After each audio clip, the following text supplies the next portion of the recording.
This podcast is going to detail a mysterious Pentagon spy that turns up in my life following receiving a telephone call from William Hamilton in February 2005, 1 month before President George Bush Jr. announces that he's appointing Paul WOLFOWITZ as the next president of the World Bank. This mysterious Pentagon spy contacted Bill Hamilton, advising that my research in Australia was upsetting Paul WOLFOWITZ, the NEOCONS, and that he's leading the efforts of the NEOCONS, particularly Richard Pearl, Douglas Faith and Scooter Libby, to shut down my research into the PROMIS software. So let's begin the story and show you why the appointment of the President of the World Bank was under threat by the evidence that Bill Hamilton was giving me to research in Australia relating to the World Bank and the PROMIS software. So in February 2005, Bill Hamilton advises, "I've been advised by a trusted source that the NEOCONS are very upset about your research into the PROMIS software." This source advised Bill that he's learnt that Paul WOLFOWITZ is leading the efforts of Richard Pearl, Douglas Faith and Scooter Libby to shut down my research. So here they are, the NEOCONS. Paul WOLFOWITZ, Richard Pearl, Douglas Faith, Scooter Libby. What were they worried about? Well, I'm going to show you through this podcast the evidence that Bill Hamilton had been providing me, the testimony and letters that Michael Riconosciuto is writing to me from prison, and my interviews with other key witnesses that will reveal that Project Hammer, a CIA operation, an NSA operation, was installed at the World Bank. It involves the Guggenheim Bank, Citibank, and they're all using the PROMIS software. It's called CIA Operation Stillpoint. Previous podcasts, I confirmed to you that a bogus prince turned up in Australia to destroy all of my program initiatives with the Australian federal government and the United Nations SEAL program by making a donation of $1.2 billion as to our foundation to help the poor third world countries, live on TV in Australia and broadcast by CNN, shutting down all of our credible encryption trading program for the whole of the region worldwide. So let's recap previous podcasts. In December 2004, Robert Booth Nichols appears in Australia, makes threats against my life. Your research is upsetting very powerful Israeli businessmen, and you do not know whom you're dealing with until you receive a crowbar to the back of your head. If you continue with your investigations, then you'll have the military coming down on you, and all your problems in Australia lead to Alexander Haig. Well, isn't that wonderful? He's contacted the SBS Dateline TV program, who's just televised, together with ABC 7:30 report the week before, all my evidence that I'd been defrauded by the Johns Hopkins institutions, who were my partners. Previous podcasts show their links with Hadron Inc. to develop the PROMIS software for the fire control systems and command control systems for the Trident submarine with Hadron Inc., and also involved the leader architect for NSA's Echelon program. All over me and destroying my companies in Australia, but also in Geneva in 2001. So We know Alexander Haig appears because he shuts down the investigation into Peter Wiednieks. The US Customs investigation was investigating evidence of Peter Wiednieks had purged himself during Michael's Reconnosciuto's trial, and Alexander Haig mysteriously appears and shuts it down when he's not in any official capacity as the former Secretary of Department of State or former Supreme Commander of NATO, but has the power to reappear as a private citizen to shut it all down. That got my attention. But why is Robert Booth Nichols saying I'm going to have the military coming down? And who are these Israeli businessmen that are so upset with my research? Well, February 2005, a few weeks later, that's when I'm told the NEOCONS are upset about my research into the software, and it's Paul Wolfowitz. And 4 weeks later, after Bill tells me this, President George Bush Jr. announces he's going to appoint Paul Wolfowitz as the new president of the World Bank. It all now makes sense to me. Bill also confirms that the Pentagon spy goes by the name of Lou Julian Demchak. And when I did my research on him, I found that he had also met with Christopher Story. And Christopher Story was investigating PROMIS and also exposing CIA's Operation Steel Point involving Leo Wanta.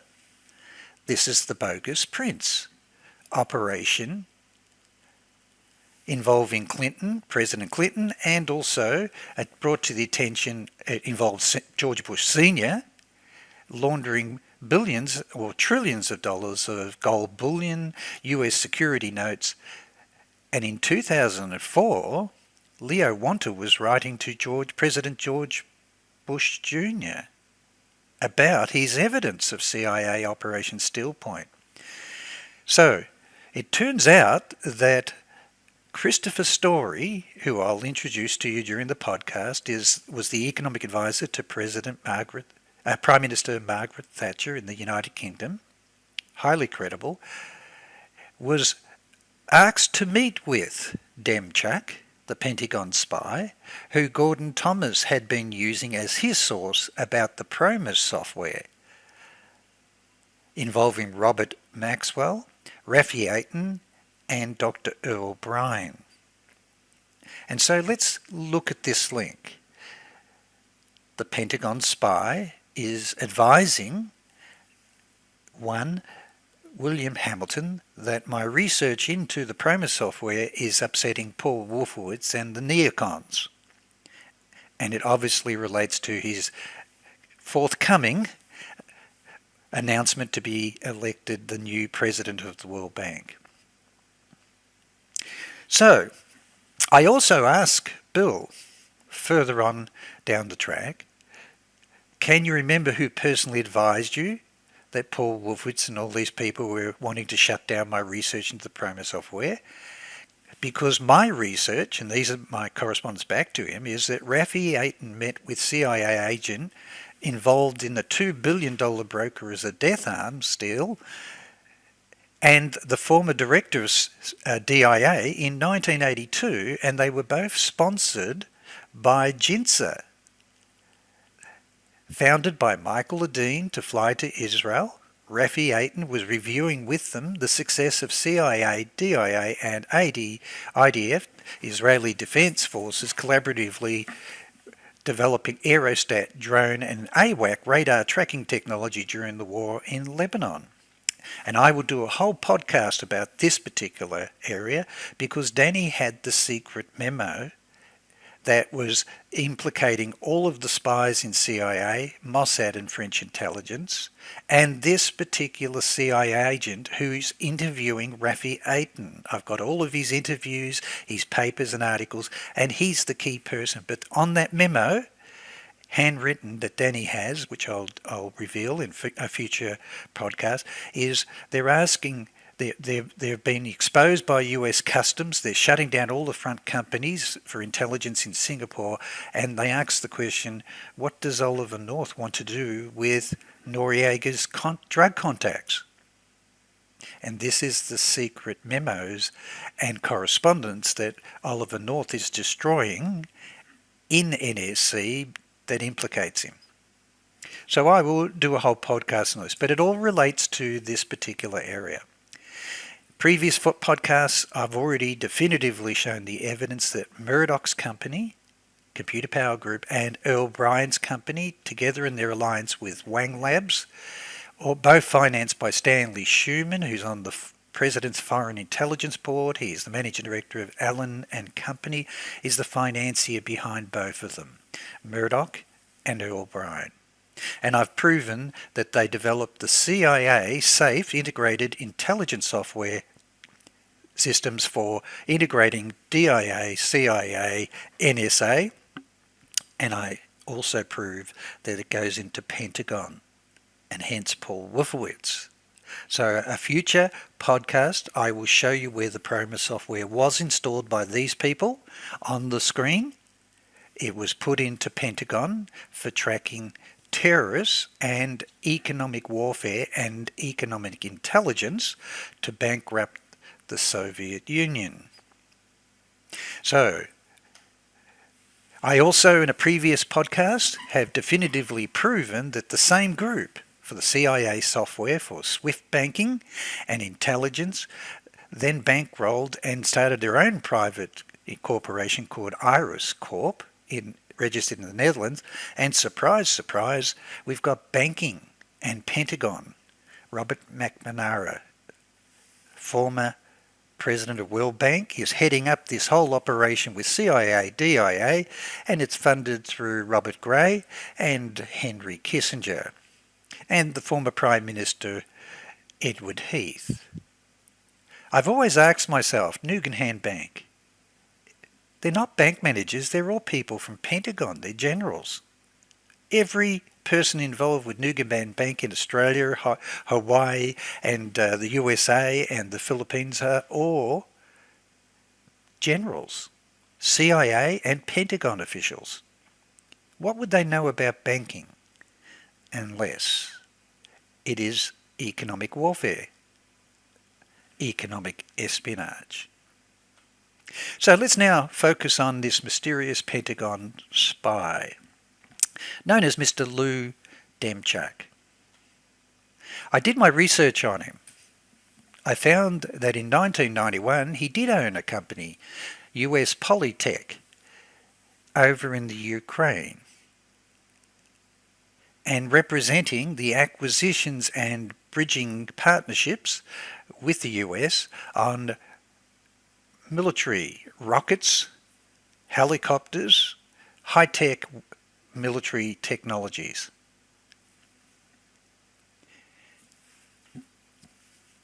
It shows categorically that he's linked into the who's who, and you've got to understand Ukraine. It is the famous Russian Ukrainian scientists that created our periodic table, which we teach to our students in secondary colleges. Also the inventor of the modern helicopter, Sikorsky, and brilliant scientists with rocket technologies. So it really is a gateway for the US to harvest the best science technology that the Soviet Union has access to. So I can see it's strategic, but it sounds like that he is the broker between Pentagon and the Ukraine.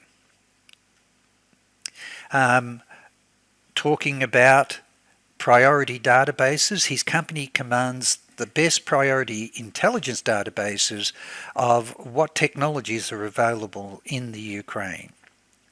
So industrial, technological, military, high technology capabilities. So he is a recognized broker on the West wanting to get access to this type of technology. I also found that he owns a foundation. When I did further research on it, I think it also has a license for a radio station based in New York. I then searched for his address, nothing wrong, but I thought that blue one caught my attention. he's related to someone called Michael Spies. It might be a valid surname. It might also be a cover name. I don't know. But I thought it was a bit of humour that it turned up. Somewhere in here is the mysterious Pentagon Spy. I don't know which one he is, but I found this article that identifies that he is a member of the Jerusalem 49 Masonic Lodge, and he organised this reenactment of the Ridgefield battle, the heroics of General Benedict Arnold, and the mortal wounding of General David Wooster. It's amazing because General David Wooster is the father of Freemasonry in Connecticut. But anyway, somewhere in here he organises this whole battle, the reenactment of it. I don't know if he's in there, but this is the picture that's the caption with this article, talking about the fact that they're interviewing him and that he actually organised this event. So it's quite clear, Ukrainian background. I've tracked him down. I don't know out of this picture if he's the gentleman in the front there or he's one of the other gentlemen at the back, but he's the mysterious Pentagon spy who turns up in Christopher Story investigations of Operation Steel Point and also the PROMIS software used by US Treasury, Pentagon, CIA, NSA for the largest money laundering operations worldwide. And his expertise is second to none. He was the economic advisor to Prime Minister Margaret Thatcher.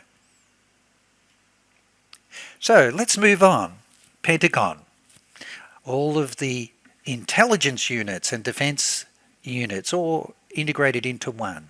My next podcast will prove to you where the PROMIS software was installed, who did it, and how they were using it. And yes, it is used for economic espionage, economic warfare, but the PROMIS software was also used to bankrupt the Soviet Union, extensive money laundering of gold bullion, and also US security notes worldwide with Russia, China, Japan, Philippines, Ukraine, Japan, worldwide through the banks that they control.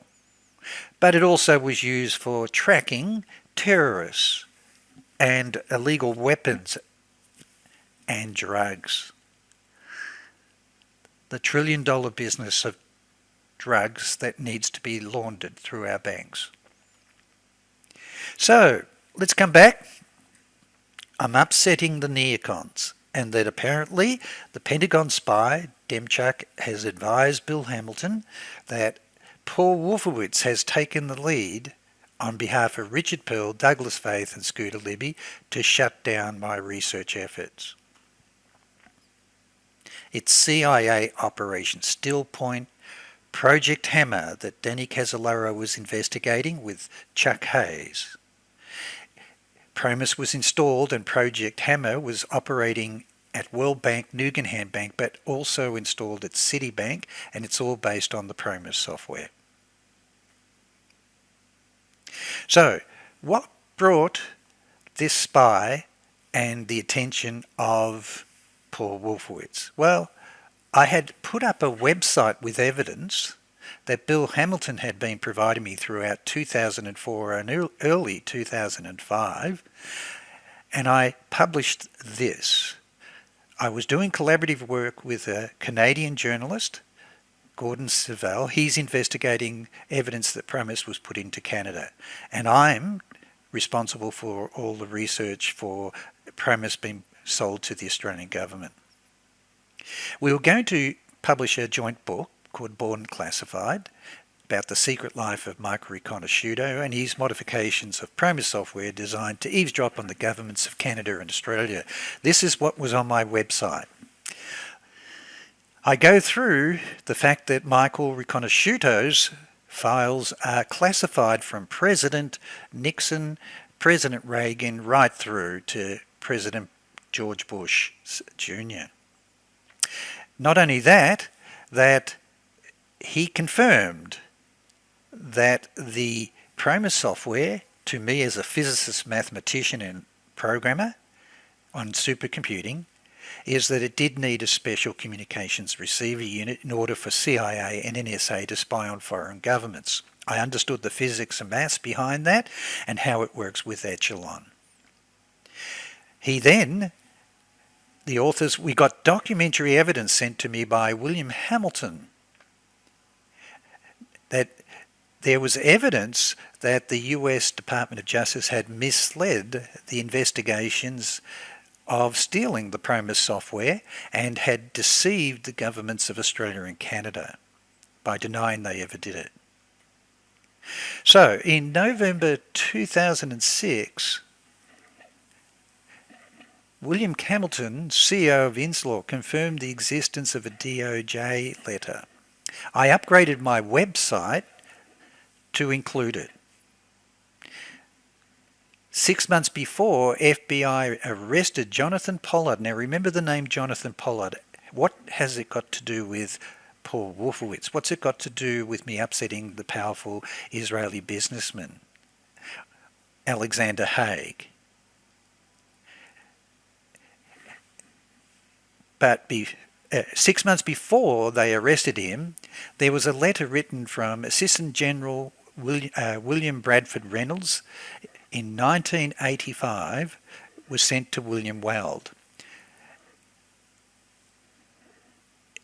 about arrangements made by the Assistant Secretary of Defence for International Security Policy and two Middle Eastern middlemen who later surfaced in the Iran-Contra scandal for the sale and distribution of a trapdoor version of PROMIS to the governments and Middle East. I had a copy of it. Bill had sent it to me as evidence, plus the affidavits of Gordon Thomas, the author of Robert Maxwell, Israel's Super Spy.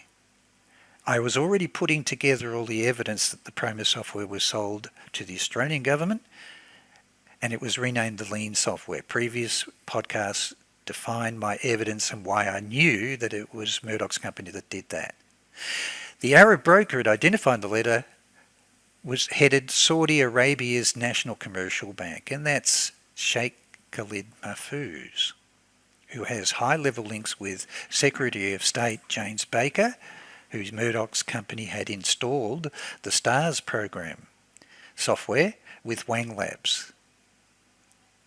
And also, late 2004, Inslaw had received that copy, and Bill sent me a copy by email.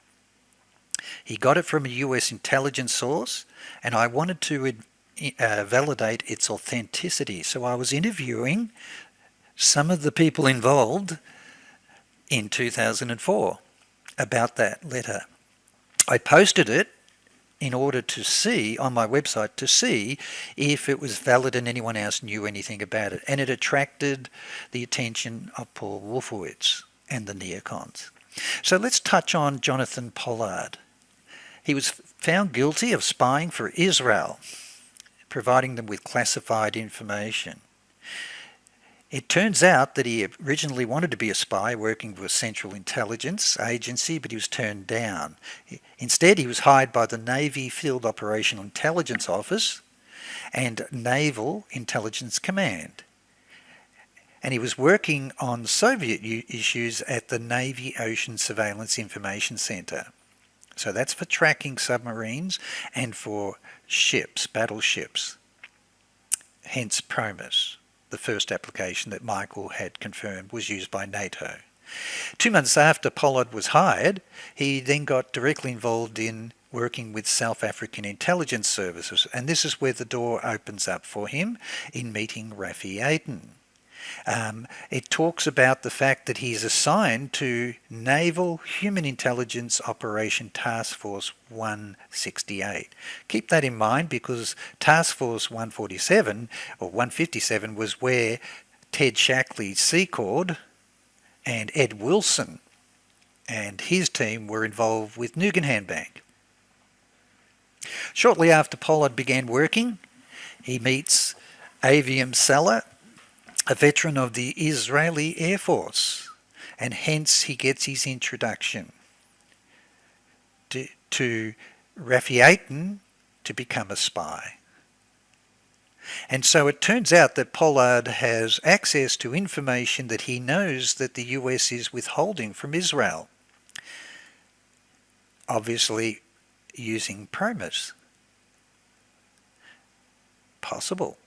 Early version. So it turns out that he was put in contact with Raffi and recruited by Raffi. So hence, this spy, Lou Demchuk, who has advised Bill Hamilton that I'm upsetting Paul Wolfowitz and the NEOCONS, and they're going to try and shut down my investigations.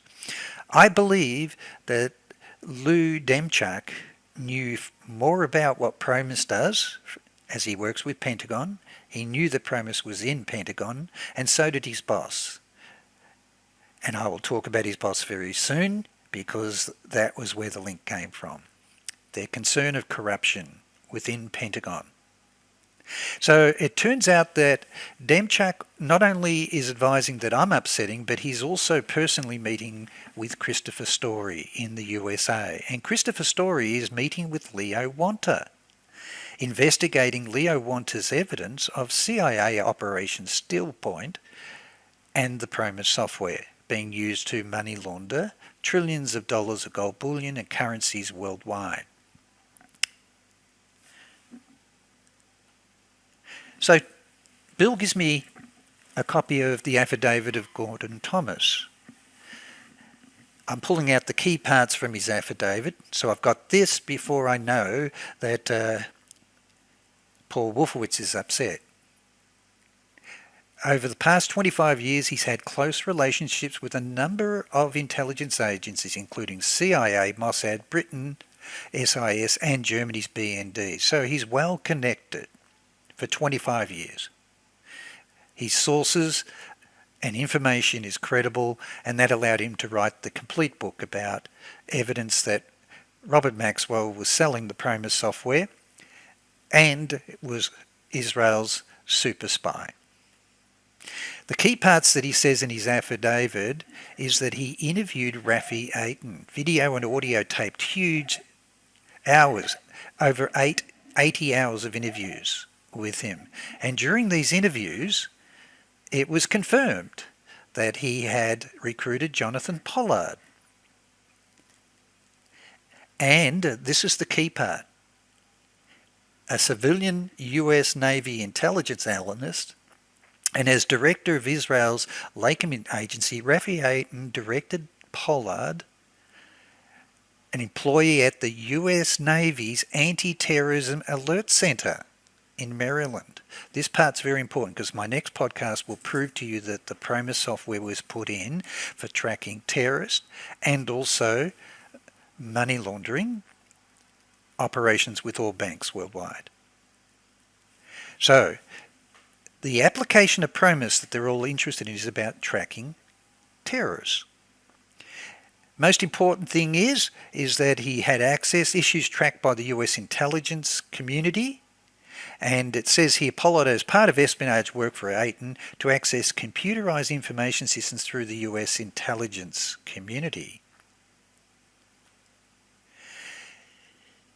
He confirms in his interviews 1996 that Raffi asked me at one point to turn off the video camera so that he could speak off the record. And the sale of the foreign governments through the front companies of the computer software system for tracking terrorists, Israel Intelligence Secret downloading a copy of information on terrorists that each government entered into their new terrorist tracking computer systems. So the PROMIS software sold to Australia and Canada and the UK was allowing for US intelligence agencies to get access to the information that they may withhold. They could see everything using Echelon. He also confirms that Raffi, by exploiting a trapdoor and a form of a special chip. See, everyone's talked about to date in 2004 I knew that it's not a software backdoor that you can just tap in. It's actually special hardware that you need to intercept the signals, the emissions that are coming from computers, mainframe computers and consoles that no one can detect, but Echelon can. Everyone thinks that it's hidden, but Echelon has the ability, the physics and the mathematics and technology that allows them to vacuum, sweep up all electronic emissions, particularly from chips and mainframe architecture that has been triggered to broadcast. And that's the modification that Michael made. Israel intelligence by exploiting a trapdoor with a special microchip and secretly installed on each of the computers in which the terrorist tracking software operated. I know all of companies in Australia that Israel had used to tap into our law enforcement, courts, and also intelligence and federal police and intelligence agencies. He also says that he told me that Robert Maxwell had marketed over $500 million worth of software, the PROMIS software, throughout the world, and that the US CIA was simultaneously directing and distributing their own version for the tracking software that didn't include the 500 million, so it was well above that. So that's the money and revenues that they're getting for stealing Inslaw's software that Bill Hamilton's not getting, who he would have happily worked with them to modify, being very patriotic American citizen. He also told that the government of Israel, US Department of Justice, each had it separately modified for intelligence, particularly the modification of PROMIS's enhanced Inslaw software for tracking cases in public prosecution agencies and in courts. He said that FBI and DEA and the CIA had the modified version of PROMIS. The FBI was using their version to fight the mafia's money laundering, hence FinCEN and AUSTRAC in Australia for our Australian Federal Police and intelligence agencies. And DEA to fight against Colombian drug barons, so they're following the money trail of all the drug transactions. And CIA made PROMIS into a weapon every bit of as effective as a spy satellite, according to Rafi Aiton. That's him hinting that it's Echelon. It's the Echelon, Pine Gap, British, Five Eyes, Echelon network. He also says that the computer software that Israel intelligence modified is for anti-terrorism initiative. And Earl Bryan, who was responsible with his links with Ronald Reagan and Edward Meese, of course, through US Department, was already using a modified version of the same product to track money laundering and other criminal activities that Earl Bryan related during his visit to Tel Aviv. Now, what's very important is it's the 1970s, not the 1980s. Confirming that they've already got access and using Inslaw software and I've worked out it's around about 78 and 79 with TRW, Wang Labs, Hadron, Inc., and also Computer Power Group. So they've already got it with Wang Labs. It's already been integrated extensively by CIA, NSA, DIA with Echelon with TRW. Beginning in the 78, 79 period and it continued right throughout the 80s and early 90s. I've got all the legal proof on that and have demonstrated that in previous podcasts on official CIA reports, and it was William Casey's pet project for tracking nuclear missiles, ships and submarines, and also for economic warfare and economic espionage to bankrupt the Soviet Union by controlling and infiltrating all banks. So, hence Operation Steel Point with Leo Wanta. So the most important thing is that Earl Bryan was getting really upset because he wanted to have exclusivity for personal gain. So as you go through this, it confirms Rafi Aiton PROMIS software he demonstrated in 1970s, private businessman to Iran, and so Rafi Eitan, during Earl Brian's visits to Israel, decided to use Earl Brian and his companies to assist to sell their modified version with Robert Maxwell.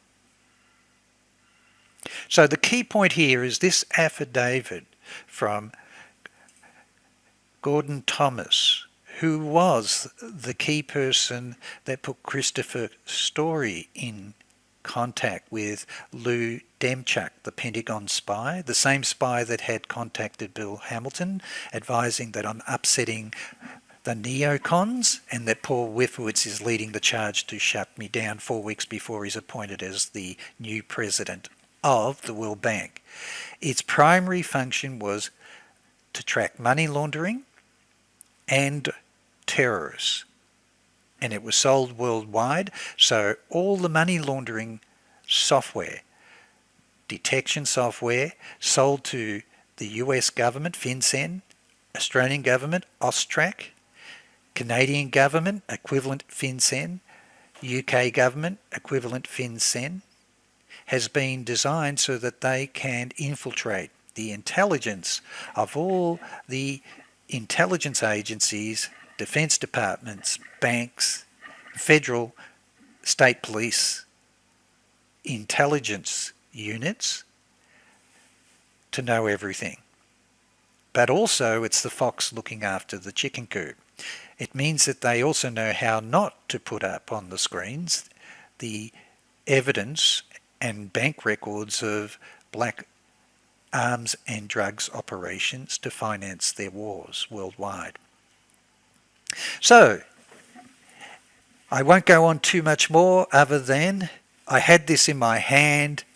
It was definitive evidence, testimony being given by Gordon Thomas, who introduced two things. One, he knew about Jonathan Pollard, and he knew about Lou Demchuk, the key source that he puts in contact with Christopher Story about the PROMIS software and Project Hammer. Project Hammer. So as you go through this, it's quite clear that it's a combined effort of PROMIS with Israeli intelligence, US intelligence, but the key point is upsetting Paul WOLFOWITZ. It goes all the way to Pentagon, Jonathan Pollard, PROMIS. So what was the letter that I put up on my website that caught Paul WOLFOWITZ's attention? Well, many things. He says here, the letter was, I was looking for whether anyone knew that this was valid, could they please contact me? So I had my contact details on my website and I put it up. And the key part to this letter that caught my attention was it had named Gorbanafar and Khashoggi and Richard Armitage. Now, Richard Armitage, I was very interested because the evidence in Australia with Nugenham Bank ties directly to him, and Danny CASOLARO was definitely chasing after him because he was interviewing Bo Gritz and Lance Trimmer. And in his notes, he has the personal home numbers of both of them. I rang both of them, interviewed at length Lance Trimmer. And he gave me copies of all the letters that he was writing to Edwin Meese, confirming the corruption, the drugs involving Richard Armitage, Ted Shackley, Nugenham Bank. But Sheikh Khalid Mahfouz was a key person that was indicted only weeks before Danny is found dead. Danny CASOLARO is found dead. But what caught my attention was this part. Everyone believes and is writing that PROMIS is a backdoor, you can get access, through a modem or, computer, but it's not.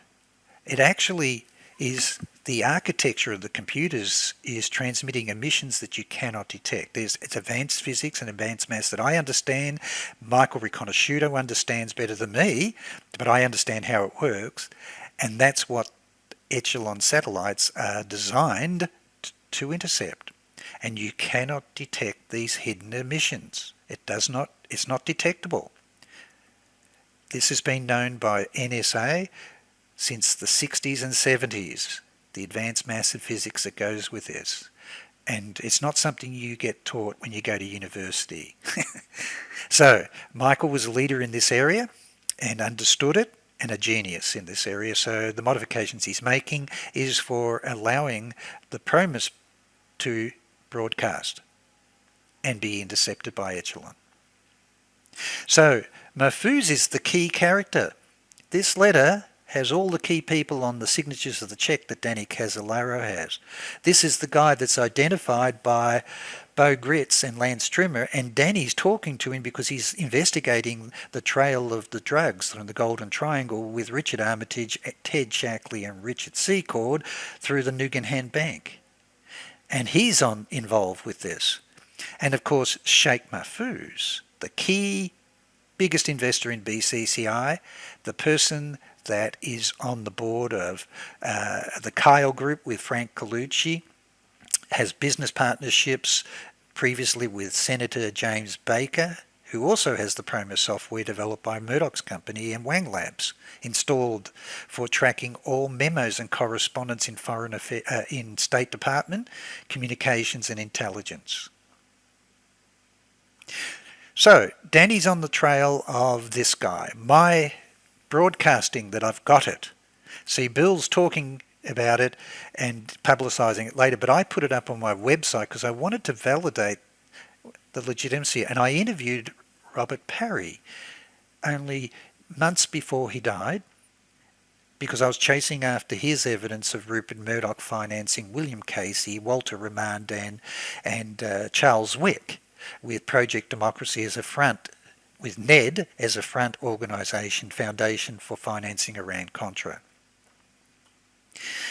So Danny's on the trail, he's got the checks of these guys, he's investigating Richard Armitage. Remember, I've also got my personal interviews with Dee Ferdinand, the daughter of Colonel Albert V. Carone, confirming that she was being threatened by Richard Secord to remain quiet when she was giving testimony about her father's relationships with William Casey, William Colby, Michael Hand, Nugan Bank, the Gambino Mafia, and laundering all of the drugs funds through the Royal Canadian Bank, the Imperial Bank, and also in Canada, and also Chase Manhattan and banks in London.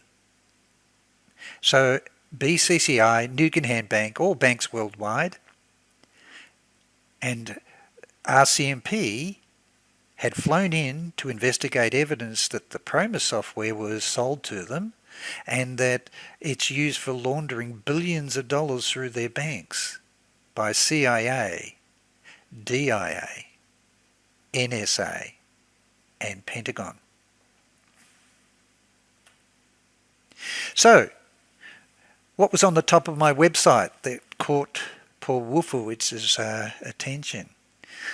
I titled Danny CASOLARO was correct. BCCI, Iran-Contra, PROMIS software deals were all linked. That was my website. And this is what I said. In the last weeks of life of investigative journalist Danny CASOLARO prior to his murder, he was convinced BCCI, Iran-Contra arms and PROMIS software scanners were all connected. It appears from this enclosed letter that CASOLARO was correct. The letter reveals the US Department of Justice secretly authorized the theft and modification of the PROMIS software utilizing a special eavesdropping receiver. See, that's the part that makes it valid. No one knows about that. You can't just make that up. That was done by the Department of Justice, and I interviewed the people associated with this letter, and I have it on the record that it was being dictated to the author of that letter over the phone because Edwin Meese was overseas, and so had been relayed to him verbally, and he was just writing down and had typed up what had been said on the phone. And sold to foreign governments, the founders and owners of BCCI, and all the Iran-Contra conspirators. So I can see why, if the NEOCONS are involved with this, they'd be upset. Also on my website I said this, prior to his murder, this is before the Pentagon spy turns up, Danny CASOLARO confirmed to his friends he was going to West Virginia to retrieve the head of the octopus, given that he had documentary evidence that confirms the following.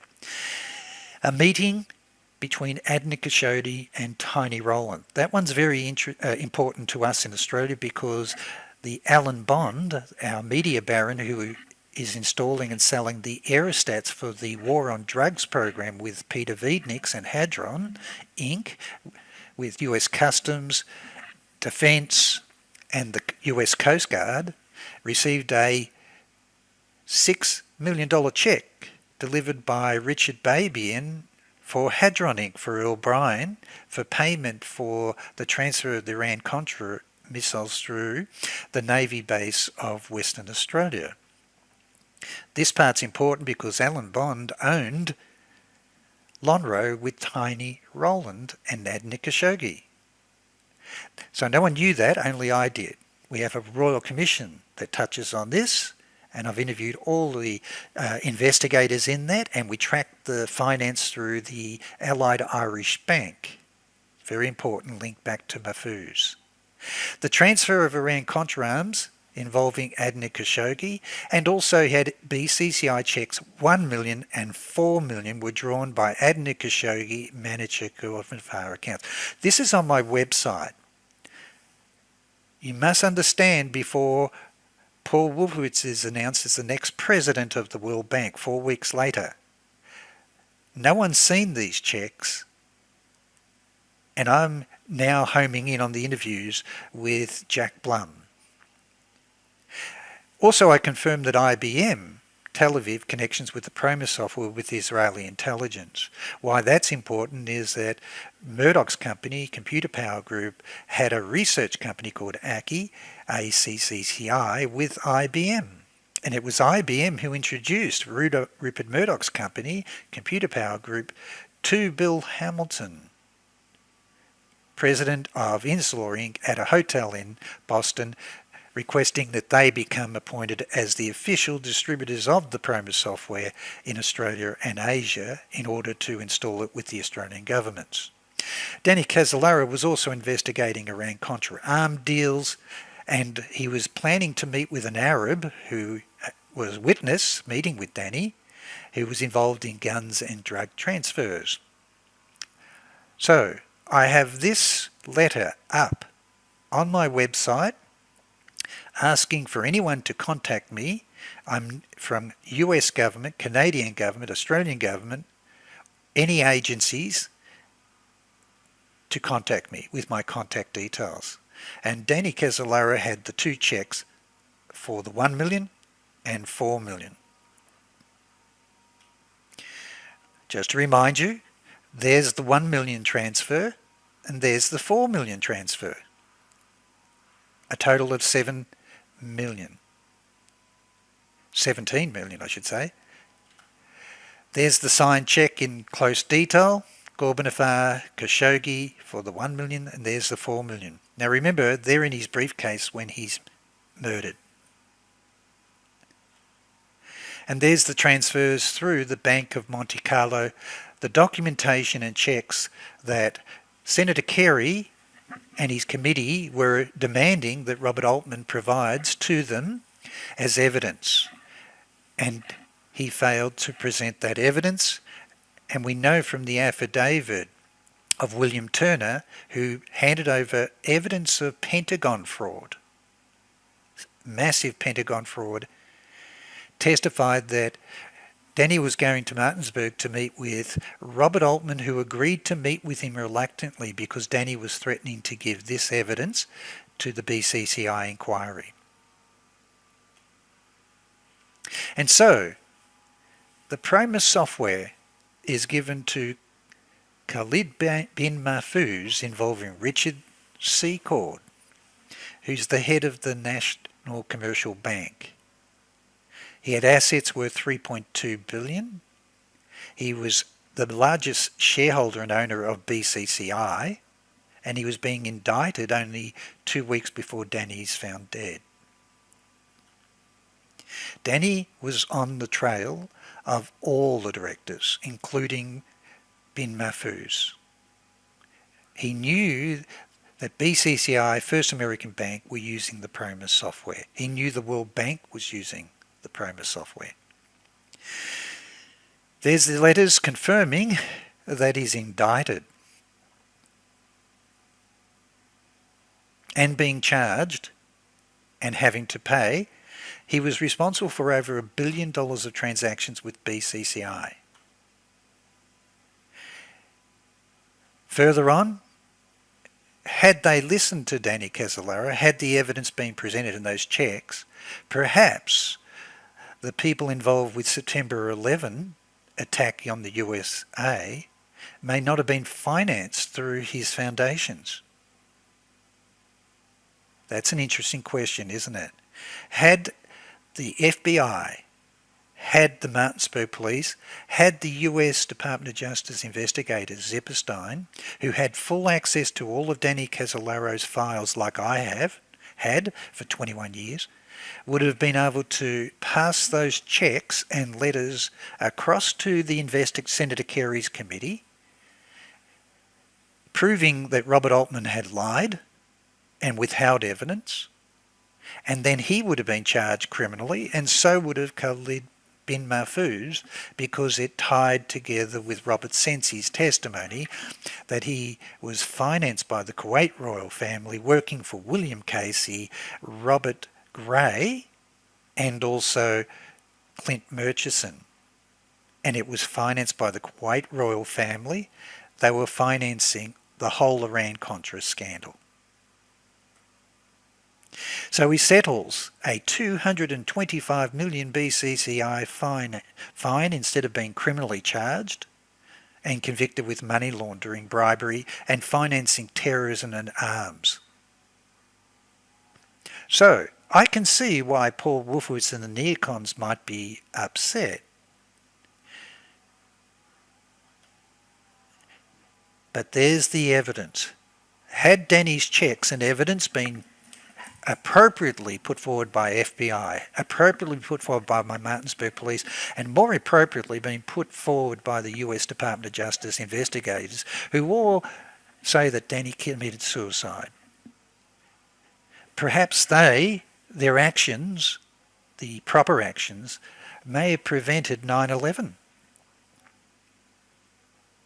That's what happens when groupthink prevails and ethic fails. People die through terrorism and financing of people who are corrupt worldwide in the name of national security. So that's something to think about. Danny died to expose the truth, but all those people in 9/11 that died shouldn't have died. Had Pentagon, had CIA, had NSA, had DIA, had Department of Justice and FBI and local police had done their job to protect Danny and shut down the networks that finance terrorism, drugs, and arms dealing. So on my website, I couldn't have spelt it out even more clearly in 2004, that CIA and DOJ installed the PROMIS software at the World Bank. So this must be what got the NEOCONS and Paul Wolfowitz upset. I had been covering definitive evidence that it was installed at the World Bank and IMF, and Bill Hamilton had sent me the statements and affidavits of witnesses who had appeared and given evidence. But I'm putting it up on the website for everyone to see how corrupt this whole process is with the PROMIS software in Australia, and also Danny CASOLARO had been killed for exposing that this was true. So there's a statement from witness number 1. He worked at the World Bank headquarters, And he knows that the Inslaw's PROMIS computer software was installed on a VAX mid-range computer, which is the software version that Michael said he had modified for the 32-bit version so that Echelon can intercept the banking system. It's also put at the IMF, World Bank. So here's the alarm bells going for Paul Wolfowitz and George Bush Jr. that all roads are leading to a website's appear and how do we get it off? And obviously that got the attention of Paul Wolfowitz. So let's now look at the summary. I've just been threatened by Robert Booth Nichols telling me I'm upsetting some powerful Israeli businessmen. Get a crowbar to the back of the head. He's now telling me the military are going to come down. Is that from Pentagon? And I'm upsetting Alexander Haig. And February, 4 weeks before, 16th of March, George Bush is announcing that Paul Wolfowitz is going to be the new president of the World Bank. So clearly Paul Wolfowitz knew back here. He knew back in earlier that year that he was going to be nominated, and he's trying to clean up his background to make sure there's nothing that can actually expose him. So, witness number 2, I also put up, these are the statements I've got on my website, so you can understand why Paul Wolfowitz is getting upset. Witness number 2 also confirms that he was aware of a meeting June 83 at the World Bank headquarters concerning DOJ's conveyance to the World Bank and the proprietary VAX version. So Inslaw's PROMIS software. Also it involved Stanley Sporkin, the General Counsel for CIA. And of course it goes further. According to this individual, the initiative to implement PROMIS at the World Bank came from the Bank Operation Division of CIA. That is critical. My evidence in previous podcasts confirm that CIA's safe SWIFT banking system was based on the PROMIS software with Earl Bryan and Computer Power Group and Wang Labs is the PROMIS software for SWIFT banking worldwide. And this is independent testimony from a witness to Inslaw that the interest of the PROMIS being implemented came from the Bank Operations Division of CIA. There's your definitive proof, independent of my own historical legal research from Australia coming towards the US. But it also says the PROMIS implementation at the World Bank was to provide early warning system to the US intelligence community of signs of planned defaults on international loans by the less developed nations where they're going to have coups and such forth and bankruptcy. I know that. That was IRIS, the court being launched by former president of the World Bank and Pentagon, Robert McNamara, with CIA SWIFT banking software. It was a warning system for all the banks worldwide and Lloyd's of London insurance firms that they could mitigate against risks of crisis happening, terrorism, coups occurring and wars outbreaking where the banks are just losing money due to there wasn't good enough intelligence within CIA itself. So they integrated all intelligence worldwide into PROMIS as an early warning system for economic espionage and economic warfare to bankrupt countries, that they could control the timing to protect all the banks and insurance firms and the currencies of the Western world. And of course bankrupt the Soviet Union. Also on my website I had the witness number 3. What you're seeing is word for word what was on my website that caught everyone's attention. Robert Booth Nichols coming to Australia to threaten me and Paul Wolfowitz upset. Witness number 3 confirms even further that Inslaw had been told by others first-hand knowledge the World Bank was using the PROMIS software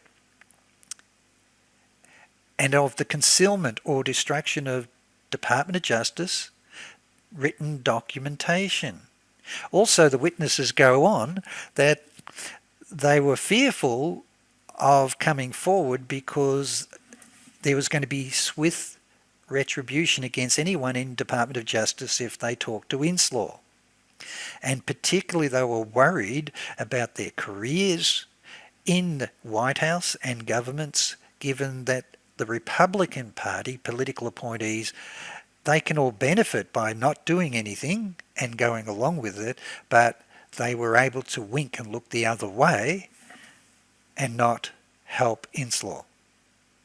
So this is on the website. Then I had witness number 4 statement. Now these are all given to me by Bill Hamilton, a former high-level Department of Justice official who told Intermediary in 1993 that his disclosure of information and DOG's misconduct against Inslaw, that it would lead to economic reprisal against him by the Republican Party. In early 2005, that's when the authors warned that Paul Wolfowitz and Richard Pearl were extremely upset about the forthcoming book. And this happened only weeks before he's appointed as the new president of the World Bank. And he's to replace the Australian James Wolferson. I'll do another podcast on James Wolferson. Why would an Australian be appointed to become the president of the World Bank? And I think you'll find that all roads lead to the same octopus. The authors welcome any further information relating to the letter from the Department of Justice that I've posted, from any former and current US, Canadian, Australian governments, intelligence, law enforcement officials and corporate officials who also believe that the public has a right to know the truth about the alleged theft and modification of Inslaw's PROMIS software that was illegally sold by DOJ and CIA to eavesdrop on the governments and citizens of Australia, Canada, Asia and Middle East. Please contact, and I gave my full details. I believe posting this information on my website had brought the wrath of Robert Booth Nichols and Paul Wolfowitz. So let's get back to our mysterious Pentagon spy. I asked Bill, who was the source that told you about Paul Wolfowitz was worried? This is years later. I'm asking Bill, who was it? Because I didn't know at the time who the spy was. And it turns out that he says that it was a guy that was doing work for a Department of Defense named L. Julian Demchak, a Ukrainian American. And then he tells me that he worked for John Shaw. I didn't know who John Shaw was, and I certainly didn't know this name Demchak until I did my research and found that he was the same person that was a source of intelligence for Gordon Thomas for his book and investigations of the PROMIS theft of software and Robert Maxwell, and also had put Christopher Story, the former economic advisor to Prime Minister Margaret Thatcher, who was exposing PROMIS and Operation Still Point. And that's where it overlaps with my life and my story with the bogus prints and Operation Still Point and my knowledge about PROMIS. So let's go to the journey. I believe I met Julian Demchak through John Jack Shaw. So he gave me the full name. And he says, I often wondered years ago whether Julian Demchak was some kind of US intelligence operative. Do you have any information about him? So I then do my research. I then come across Jack Shaw. I do my research on him. He's certainly a trusted civil servant. Worked for Richard Nixon, Gerald Ford, Ronald Reagan and George H.W. Bush. In his last presidential appointment, he was the Deputy Undersecretary of Defense for International Technology Security under George W. Bush.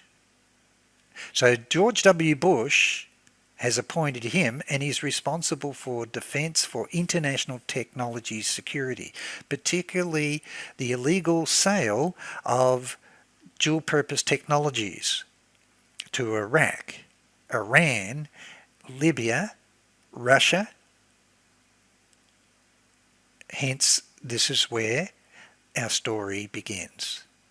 But it says here, he was accused of improper advocacy for private contracts, which led to his early dismissal. But a subsequent FBI investigation resulted in no charges against him. So what's very curious about this is he's exposing and blowing the lid about illegal dual-purpose technologies being sold to Iraq, Iran, Libya and Soviet Union, involving Pentagon and CIA, and then allegations that his corruptor raised and shut him down. You're going to find the timing of his shutdown makes perfect sense to me.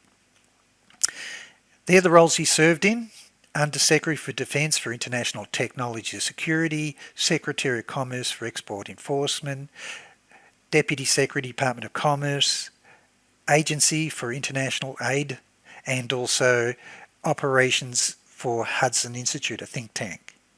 He's been serving with distinction in White House, US government, and private industry for many years. Under the Ford administration, it says here that he worked as the Inspector General for Foreign Assistance, Assistant Secretary of State, US Foreign Military Sales, US Aid, Peace Corps, Overseas Private Investment Corporation. I will come back to that because that overlaps with my life. And the Export-Import Bank. You must understand there are parts where William Casey has been, the Export-Import Bank. But also Booz Allen and Hamilton. That overlaps with Murdoch's company that sold the PROMIS software.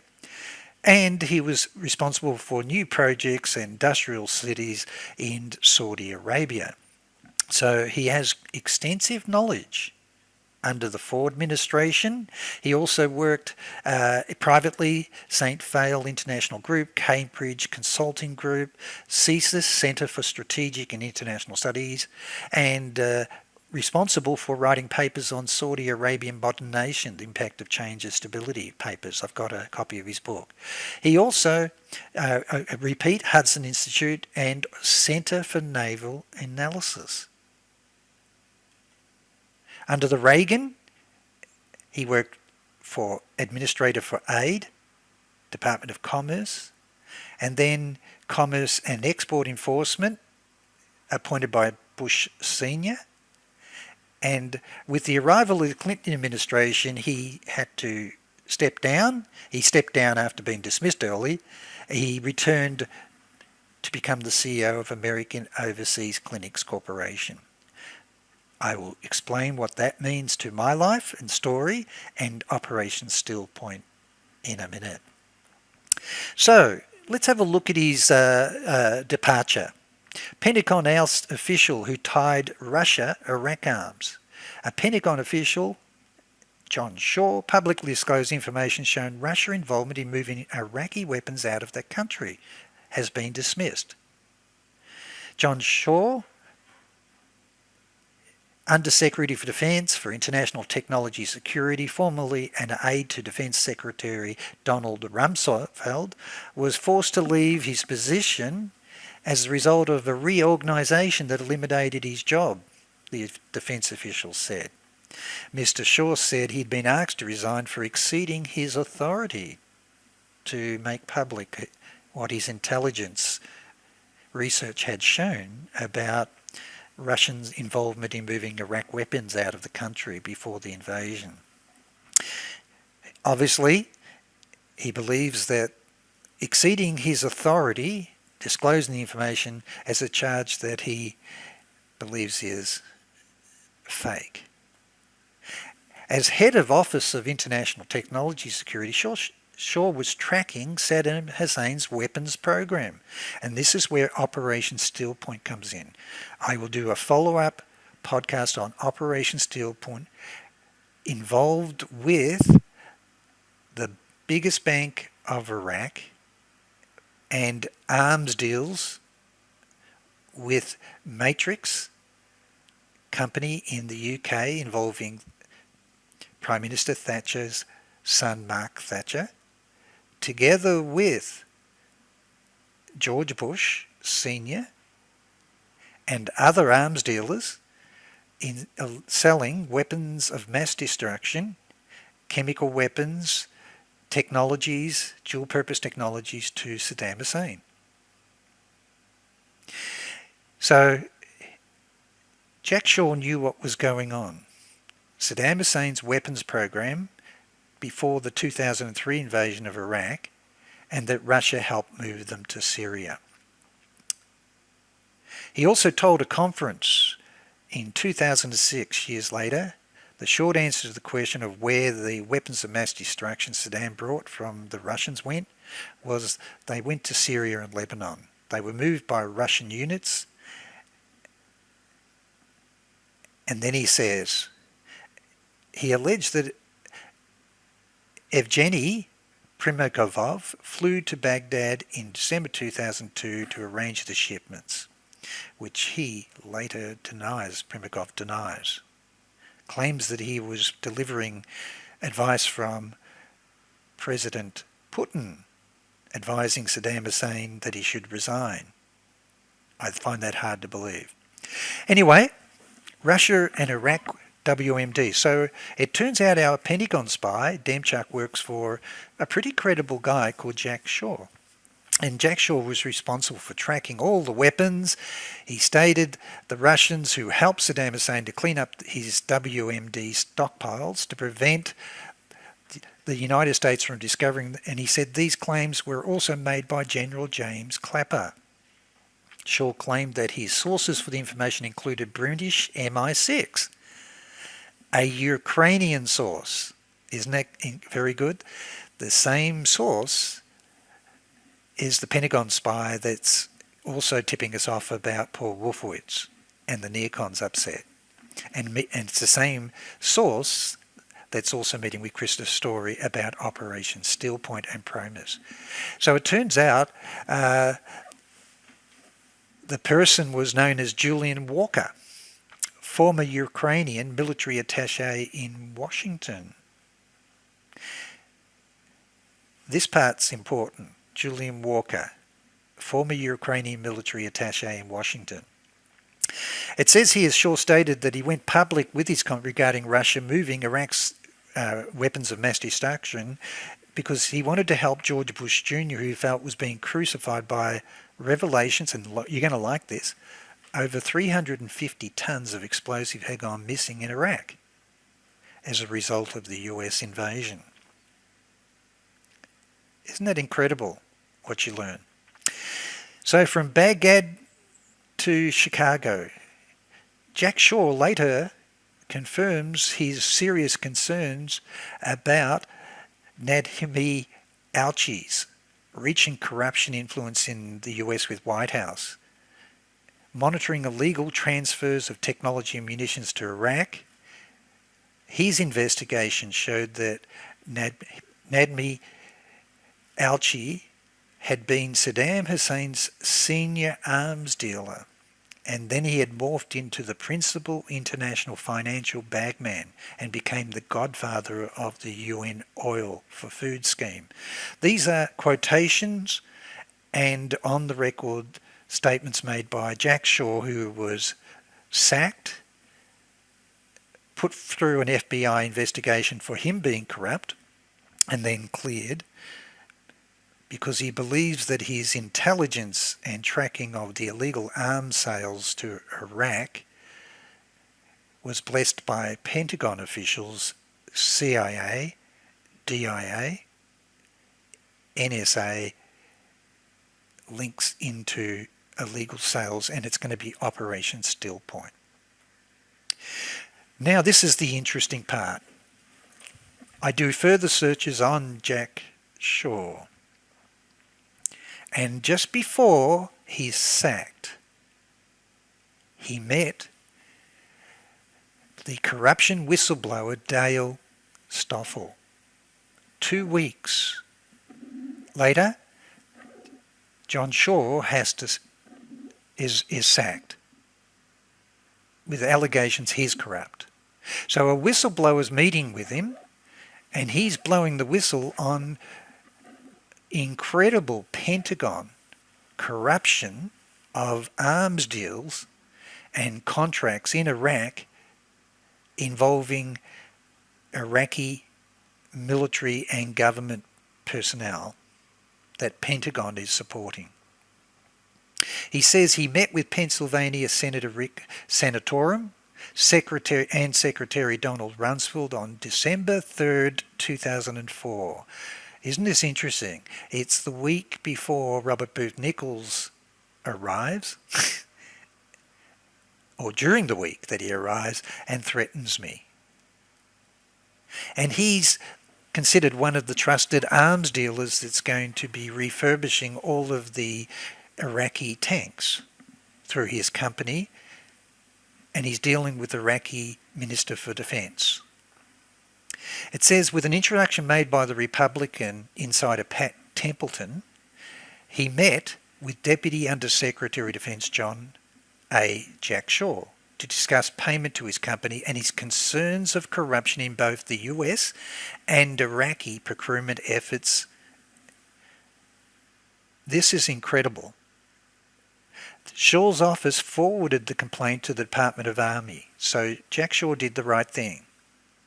This would prove useless as Shaw himself was now under investigation by FBI for allegations he's corrupt related to an Iraq reconstruction contracts, and was fired on December 10, 2 days after Stoffel's death. Now you have to understand here, this whistleblower is trying to do the right thing to declare that he's concerned about the high-level corruption and kickbacks, and he's assassinated.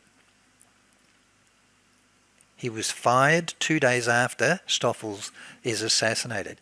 So I believe Jack Shaw was trying to do the right thing, and so was Dale Stoffel. And let's have a look at this, because you're going to love what's going to happen here.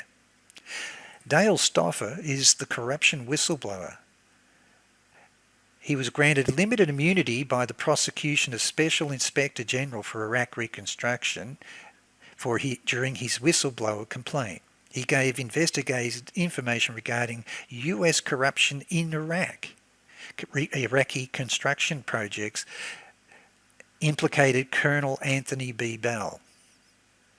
Colonel Bell was later implicated in bribery case.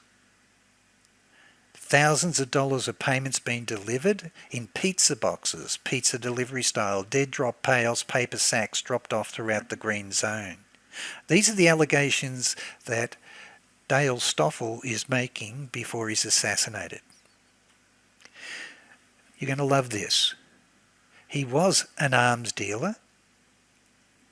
He was alerting Pentagon on corruption and payment irregularities and Coalition Provisional Authority with the Iraq government, and he was killed in an ambush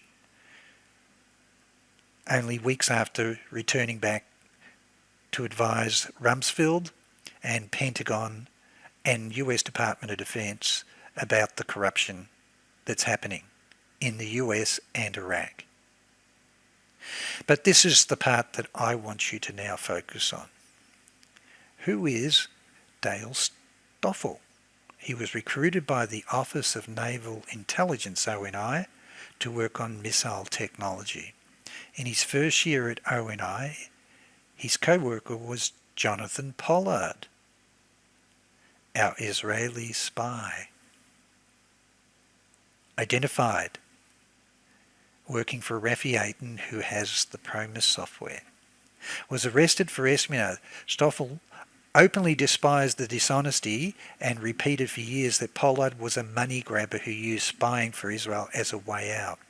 So you have the closest person on the ground to Jonathan Pollard is now assassinated. And we've got to understand, this is November 2004. I've got Robert Booth Nichols turning up, Paul WOLFOWITZ upstairs about my investigations of the PROMIS software, and I have a website talking about Jonathan Pollard and the PROMIS software being installed at the World Bank. It says here in 1987 he was part of the ONIT that proved that the US Stark was hit by 2 missiles. It turns out he's a brilliant man, a physicist as well, mathematician, and understands. And Michael always said that the first application of the PROMIS software was for the fire control systems for missiles, for the Trident submarines, for tracking nuclear submarines, and then a second application was put into the banking system. And here we have that Mr. Stoffel was a co-worker with Jonathan Pollard. So let's go back.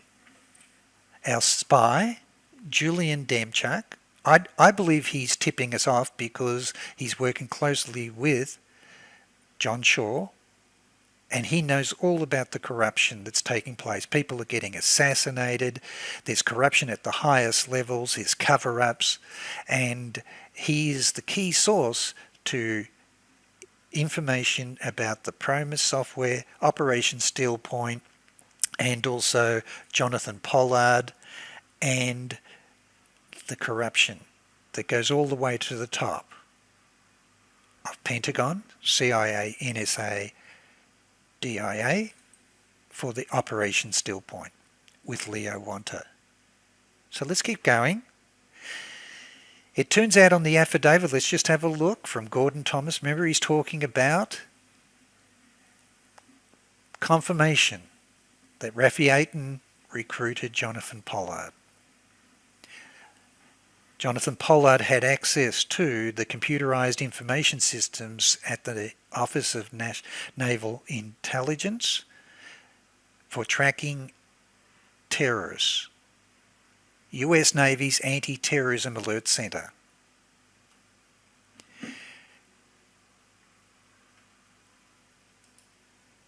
He also confirms that Rafi Ayton confirms the PROMIS software involved Earl Bryan, Robert Maxwell.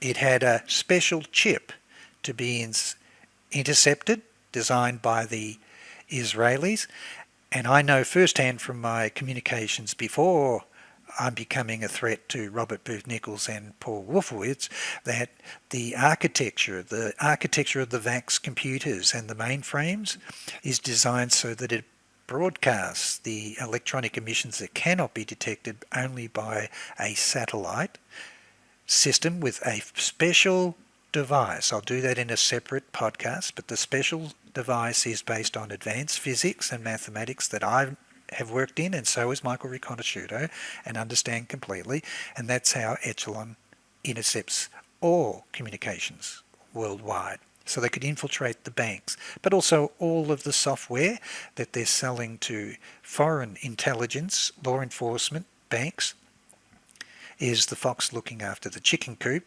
because they're seeing firsthand what their intelligence is that they're not willing to share. And also it's the fox looking after the chicken coop, because the software will prevent these foreign governments and agencies to be able to detect their black covert money laundering operations that are worth trillions of dollars worldwide. Coming back again, the website Upset, Paul Wolfowitz, Robert Booth Nichols, because it's exposing Richard Armitage, the checks with Khashoggi, Gorbanafar, the PROMIS software with a special retrieval, and of course bank transactions going through Credit Suisse and the National Commercial Bank with Mahfouz. Payment intelligence. But look what I found. I didn't find this everywhere. I found it on the people that claimed responsibility for assassinating Dale Stoffel. It's sad,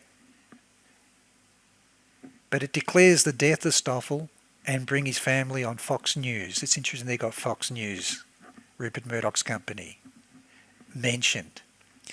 They believe that Dale Stoffel was labelled as the devil, as he was working directly with George Bush on matters that they understood. Now, I can't validate this, but what they've got is information that I couldn't find anywhere else. They present a memo, an exhibit, The date of birth, 1961.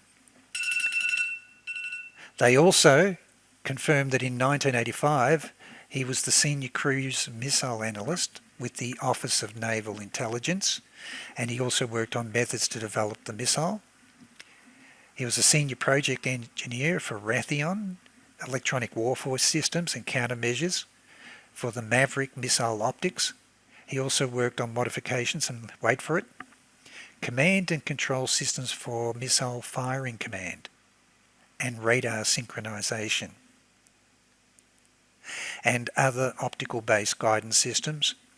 He also worked within intelligence with ALINT and COMINT, hence Echelon, military intelligence. Michael always said that the original application for PROMIS was for the tracking of all Soviet nuclear submarines, missiles, and it was integrated into the firing control systems for the Trident missiles, for the Trident submarines. We have a direct link between the colleague of Jonathan Pollard, who's assassinated, and is working on this particular area. And I'm going to prove to you in the next podcast the definitive evidence that PROMIS, the CIA, NSA, DIA, safe software, and their safe SWIFT banking software was installed directly into Pentagon. You're going to love it when I do this one. Most important thing is his assassination is happening at the same time, November, when my TV program goes worldwide or Australia-wide, and I've got President Ford and his Chief of Staff intervening, and they're on the board of Citibank, agreeing to negotiate a $100 million settlement for me with the directors of Johns Hopkins.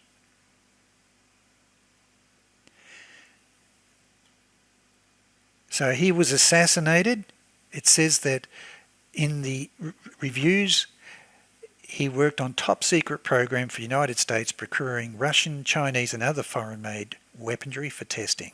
In this job he used Eastern European contacts, especially in Ukraine, hence our Pentagon Spy, and Bulgaria, allowing him to purchase surface-to-air missiles and anti-aircraft systems. So Dale Stoffel knew John Shaw and would have known the Pentagon Spy,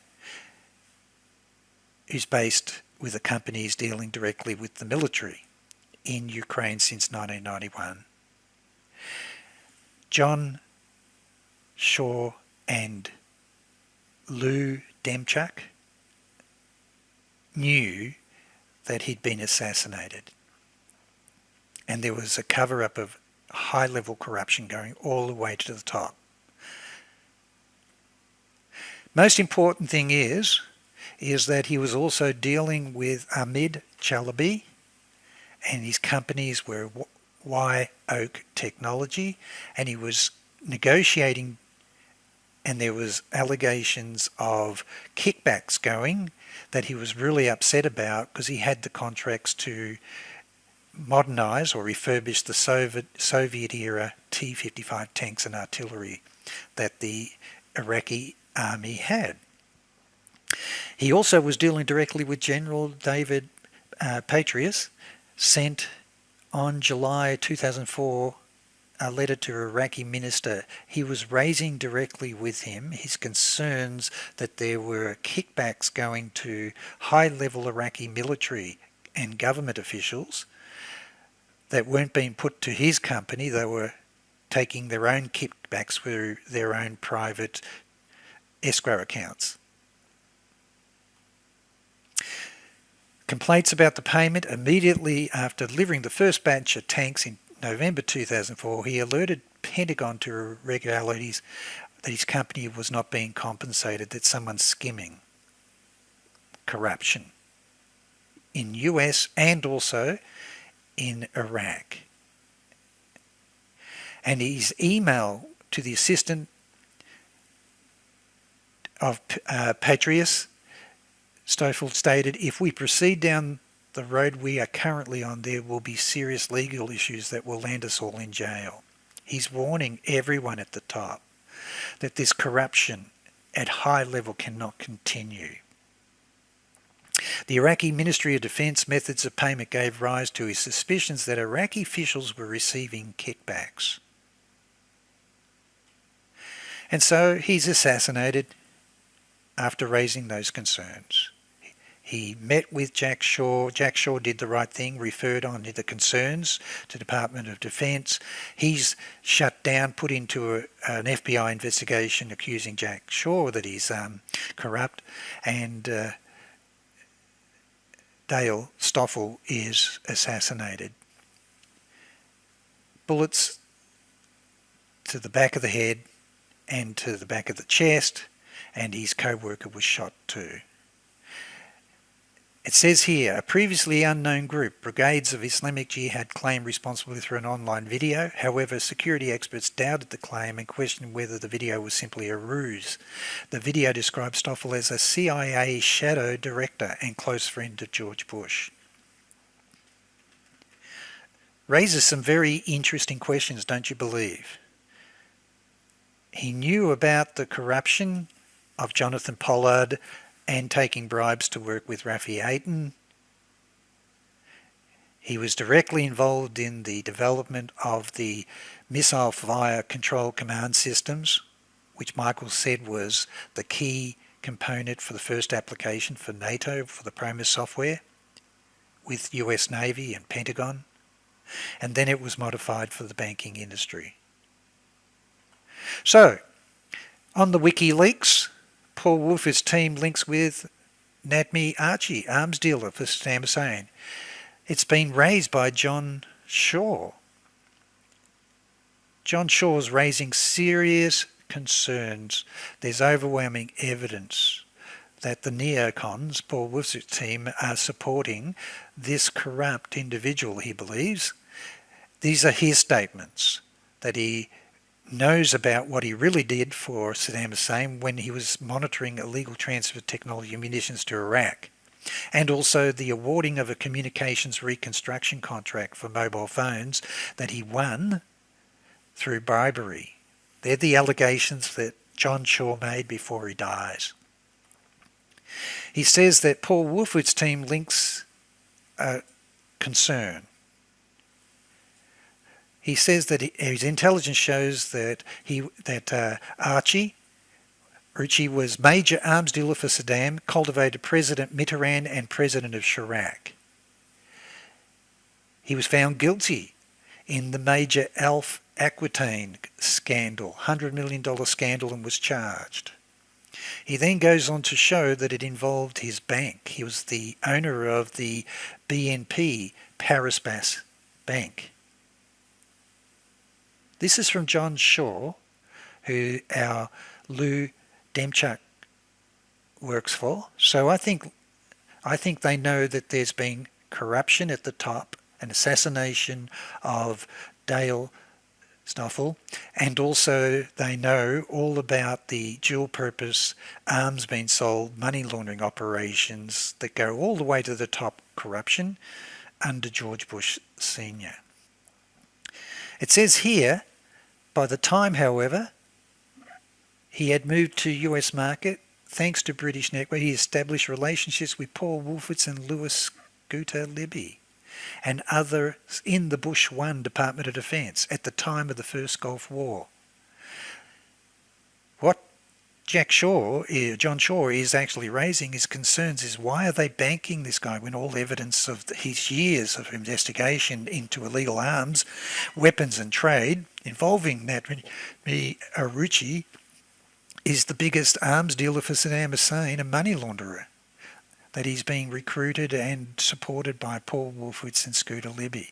Perhaps this is the reason Scooter Libby, Richard Pearl, Douglas Faith and Paul Wolfowitz are upset with my website and the evidence that I'm putting together with Bill Hamilton about the PROMIS software put into the World Bank.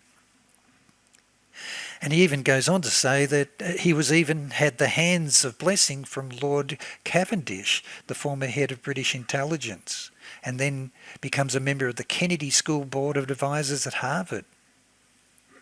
And now he's projected as being a good Iraqi and a good Arab. These are the words of John Shaw that you will find on WikiLeaks. One thing I've learnt with my investigations, they find no evidence that Danny CASOLARO was murdered. They spent more time looking for a shoelace and a razor blade to prove that he bought them, and that's gone down to kill himself when he's got a briefcase full of the smoking gun that implicates all of these people. And then they do investigations about corruption involving theft of INSLAW software and find no evidence, despite overwhelming evidence and testimony of credible witnesses and evidence that I'm uncovering over 21 years. And then they say no one's involved in the corruption and bribery of Iraq contracts being awarded to Nabmi Aruchi, that he's all cleared.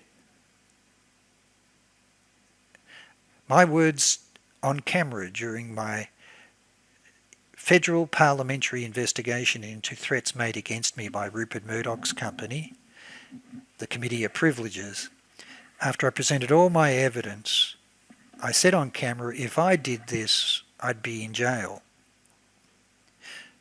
There's only one reason why they get away with it in what they've done to me: destroy my career, federal and state, destroy my companies with encryption companies, is that they have to be working with intelligence. And I believe that this is the mode of operation of how corruption prevails. In the name of national security, you can do anything. In the name of national security, you can bomb and kill innocent citizens and then rape and pillage the countries, take all their assets, banks, companies, and then rebuild all the infrastructure that you destroyed with your $1 million missiles that you got paid for delivering. You get the building of hospitals. I mean, the same companies that bomb. My evidence with John Hopkins was on the board is the chairman of Lockheed Martin and Loral Space Missiles Defense Systems. A.B. Krongard with Alex Brown Bank and Bankers Trust.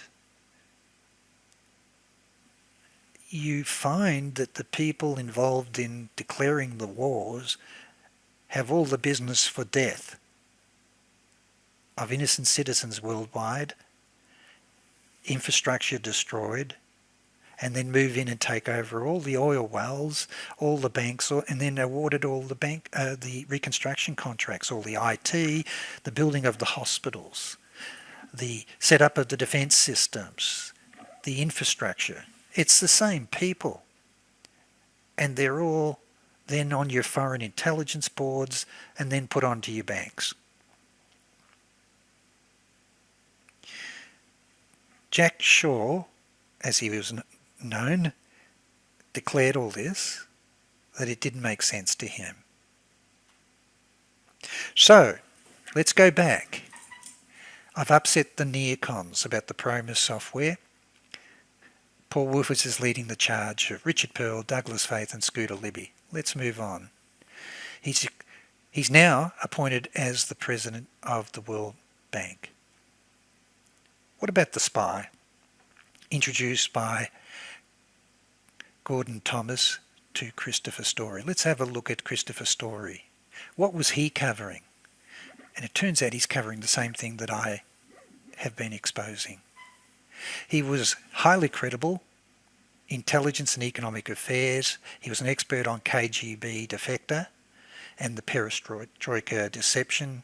He also ran his own media and intelligence and research group called International Currency Review, which included the World Bank and Federal Reserve and the Bank of England amongst its subscribers.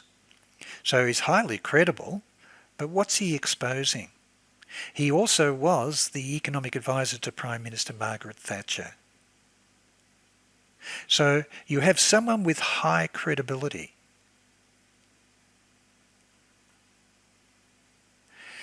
But he then begins to investigate the evidence that CIA Operation Steel Point. He flew across the US to meet Leo Wanta.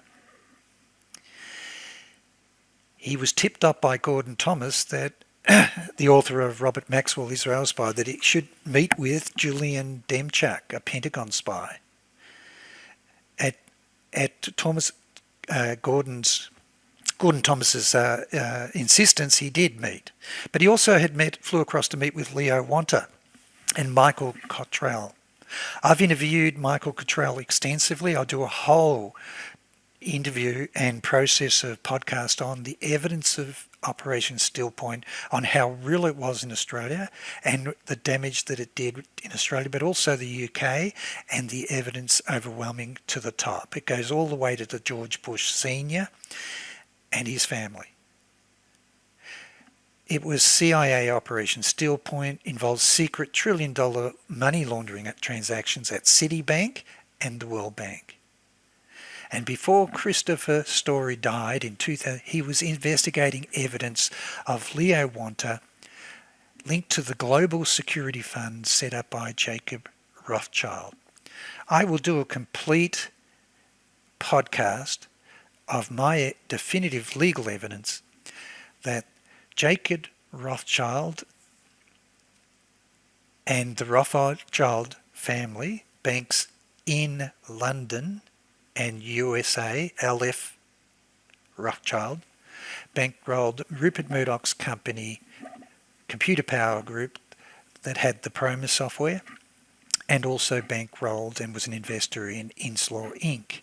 with William Hamilton, who developed the PROMIS software.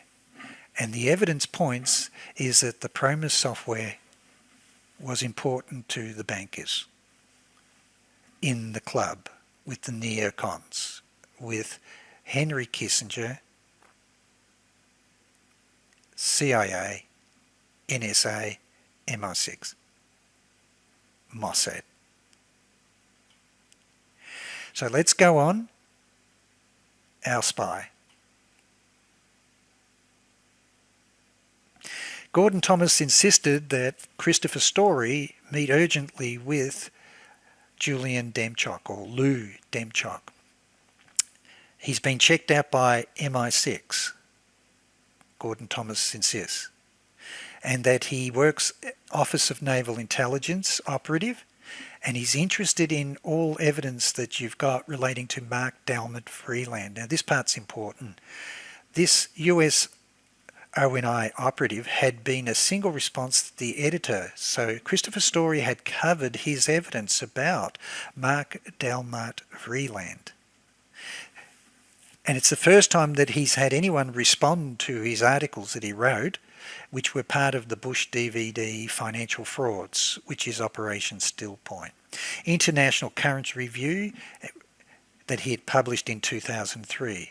Just ahead of the invasion. So Christopher Story was covering the evidence of Mark Dalmert Freeland just before the invasion of Iraq.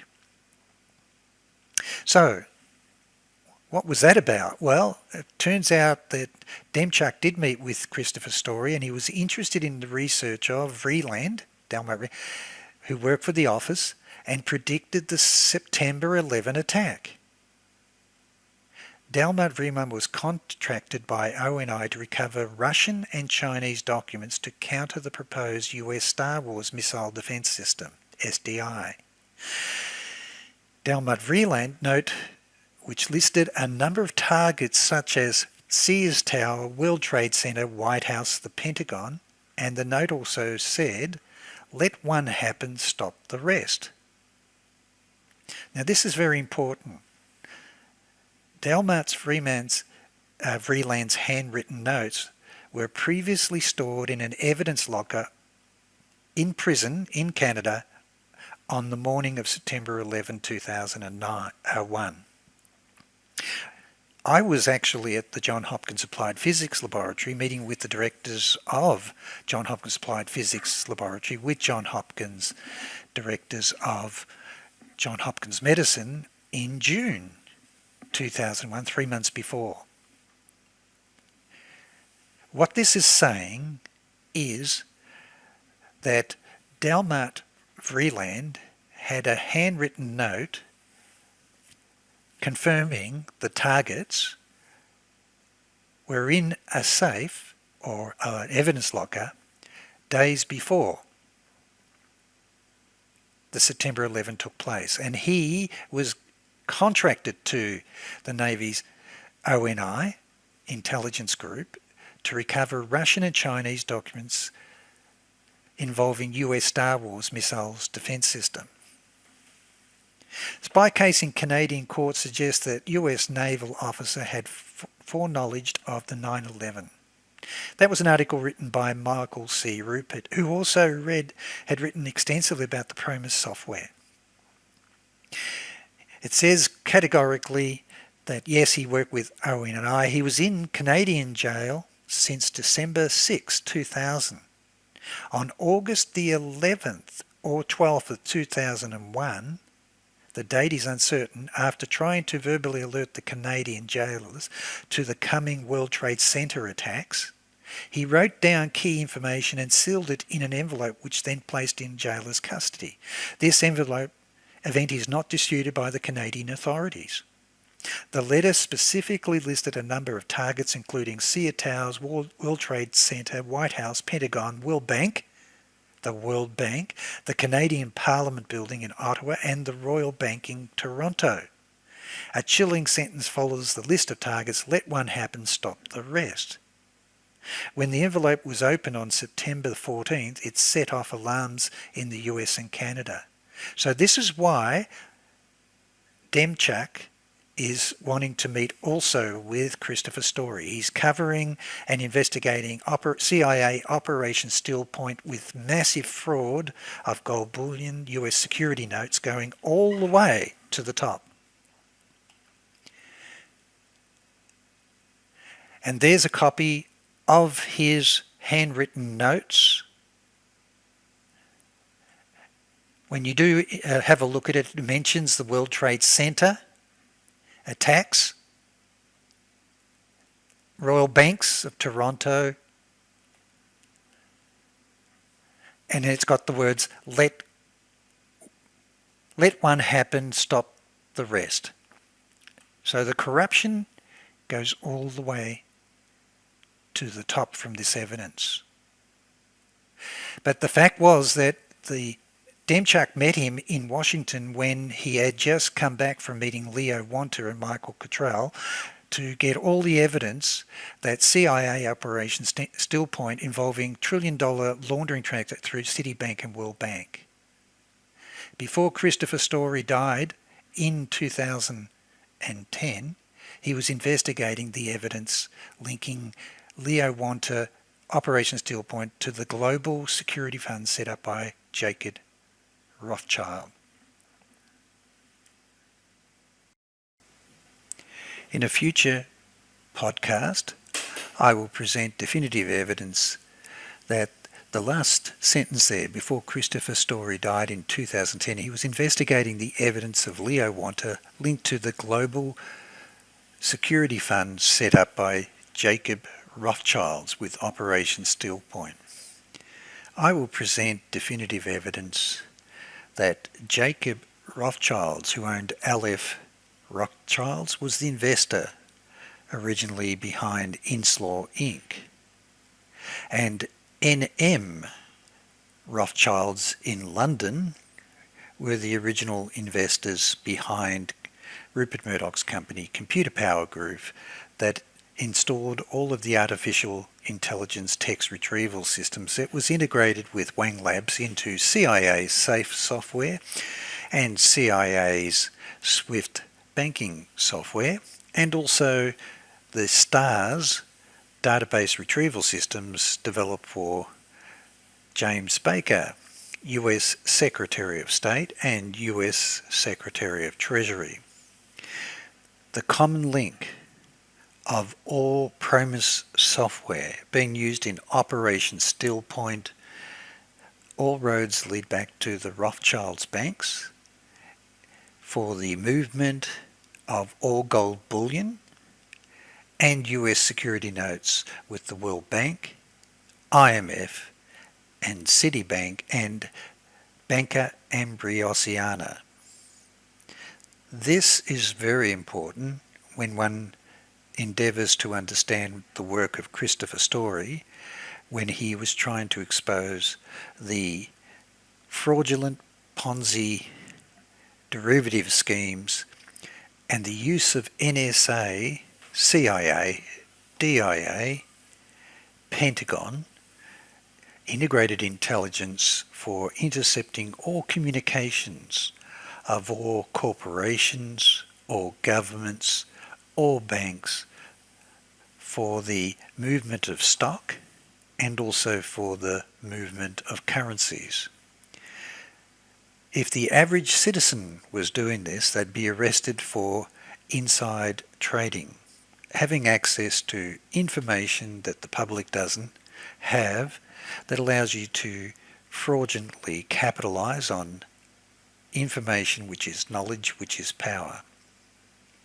This is the true story of what PROMIS was being used for: economic espionage, economic warfare against countries to ensure that the octopus remains in control and the most powerful financial institution, because that's what war really is all about.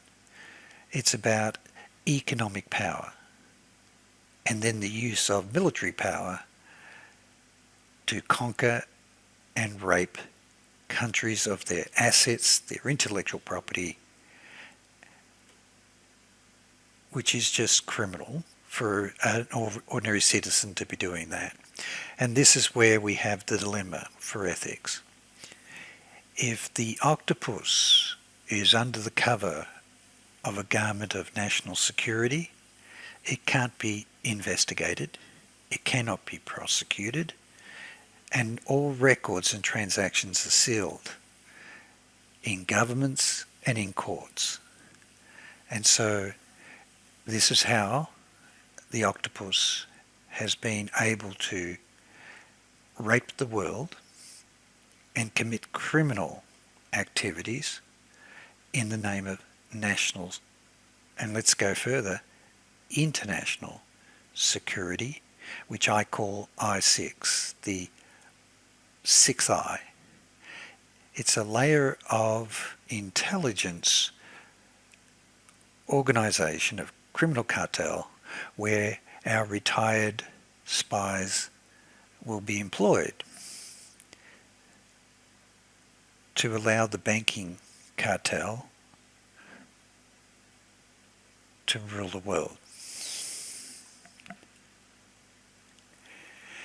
Christopher Story was exposing the following elements which undoubtedly upset the NEOCONS, but also upset the octopus. He was definitely investigating Operation Steel Point with the evidence provided, documentary evidence of Leo Wanter and Michael Cottrell. Operation Steel Point, which crosses many countries, Australia, US, and Canada, and also London, UK. And he could see it, and he called it the corrupt US intelligence power that worships Mammon. And so he was really publishing and exposing that it all begins with mainstream media, Operation Mockingbird, which controls the media, that keeps the public ignorant and really suppresses the truth. It not only controlled the main media, TV, radio and newspapers, but it actually extended across the whole website to control what information is credibly distributed to the public. He did categorically say that these activities were designed to mask and divert attention away from the criminality of the US intelligence and military powers, to procure that the crimes and Ponzi frauds perpetrated by their operatives will never see the light of day. He goes on further. He talks about that it all begins back with Black Eagle Trust, or the fund known as the M Fund, in the Philippines with Golden Lily, with the gold bullion that was captured during the Second World War from the Japanese. And it was available and stored within the Philippines. He details his evidence, and also overwhelming evidence from many authors, that involves General Singlao, who spent millions digging up for stored gold in the Philippines, and hordes of gold ingots amassed stolen from Japanese during the Second World War, buried in holes primarily in the Philippines, and at the direction of General Tomoyuki Yamashita.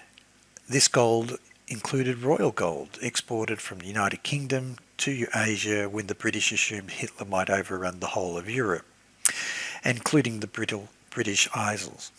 And that's an important location for where I discovered all the evidence of Robert Burke Nichols representing billions of dollars of US security notes. We're setting up companies in the British Isles for allowing for money laundering through casinos and also the Bank of International Settlements. And I'll do a whole podcast on that because the evidence is incredible, credible, and traces back to companies that were owned with CIA, with Leo Wanta, who was trying to expose that it was George Bush Sr. who was trying to steal all of these certificates and securities that were issued against the gold. He goes on further, and there's a lot in it, but he certainly is talking about from the outset it was William Casey. And William Casey is a really interesting guy. You know, he starts off with being the chairman of SEC. And where else can you launder drug money and arms for covert operations involving the mafia than the stock market? And I've had it explained to me by some of the world experts on how they do it. And the fact is that stocks and shares are trading worldwide, and this is how people get paid. They're issued shares. They go down and take a small loan, let's say $50,000 to buy some shares in a company, and then surprise, surprise, that company is revalued and it has maybe 1,000% increase in stock shares. You go down and cash it in at any country, and you've now made some stock exchange, and that's how they pay you for your services that rendered when you're working for the intelligence agencies as a government official who has done great favours. This is really where the genesis of it begins with William Casey. He then confirms categorically that following the money it goes through financial general bank shares, BCCI, and of course it's for the laundering of drugs from the Golden Triangle, beginning with Paul Halliwell and William Colby, Castle Bank, Household Bank, Mercantile Bank, but predominantly Nukenham Bank.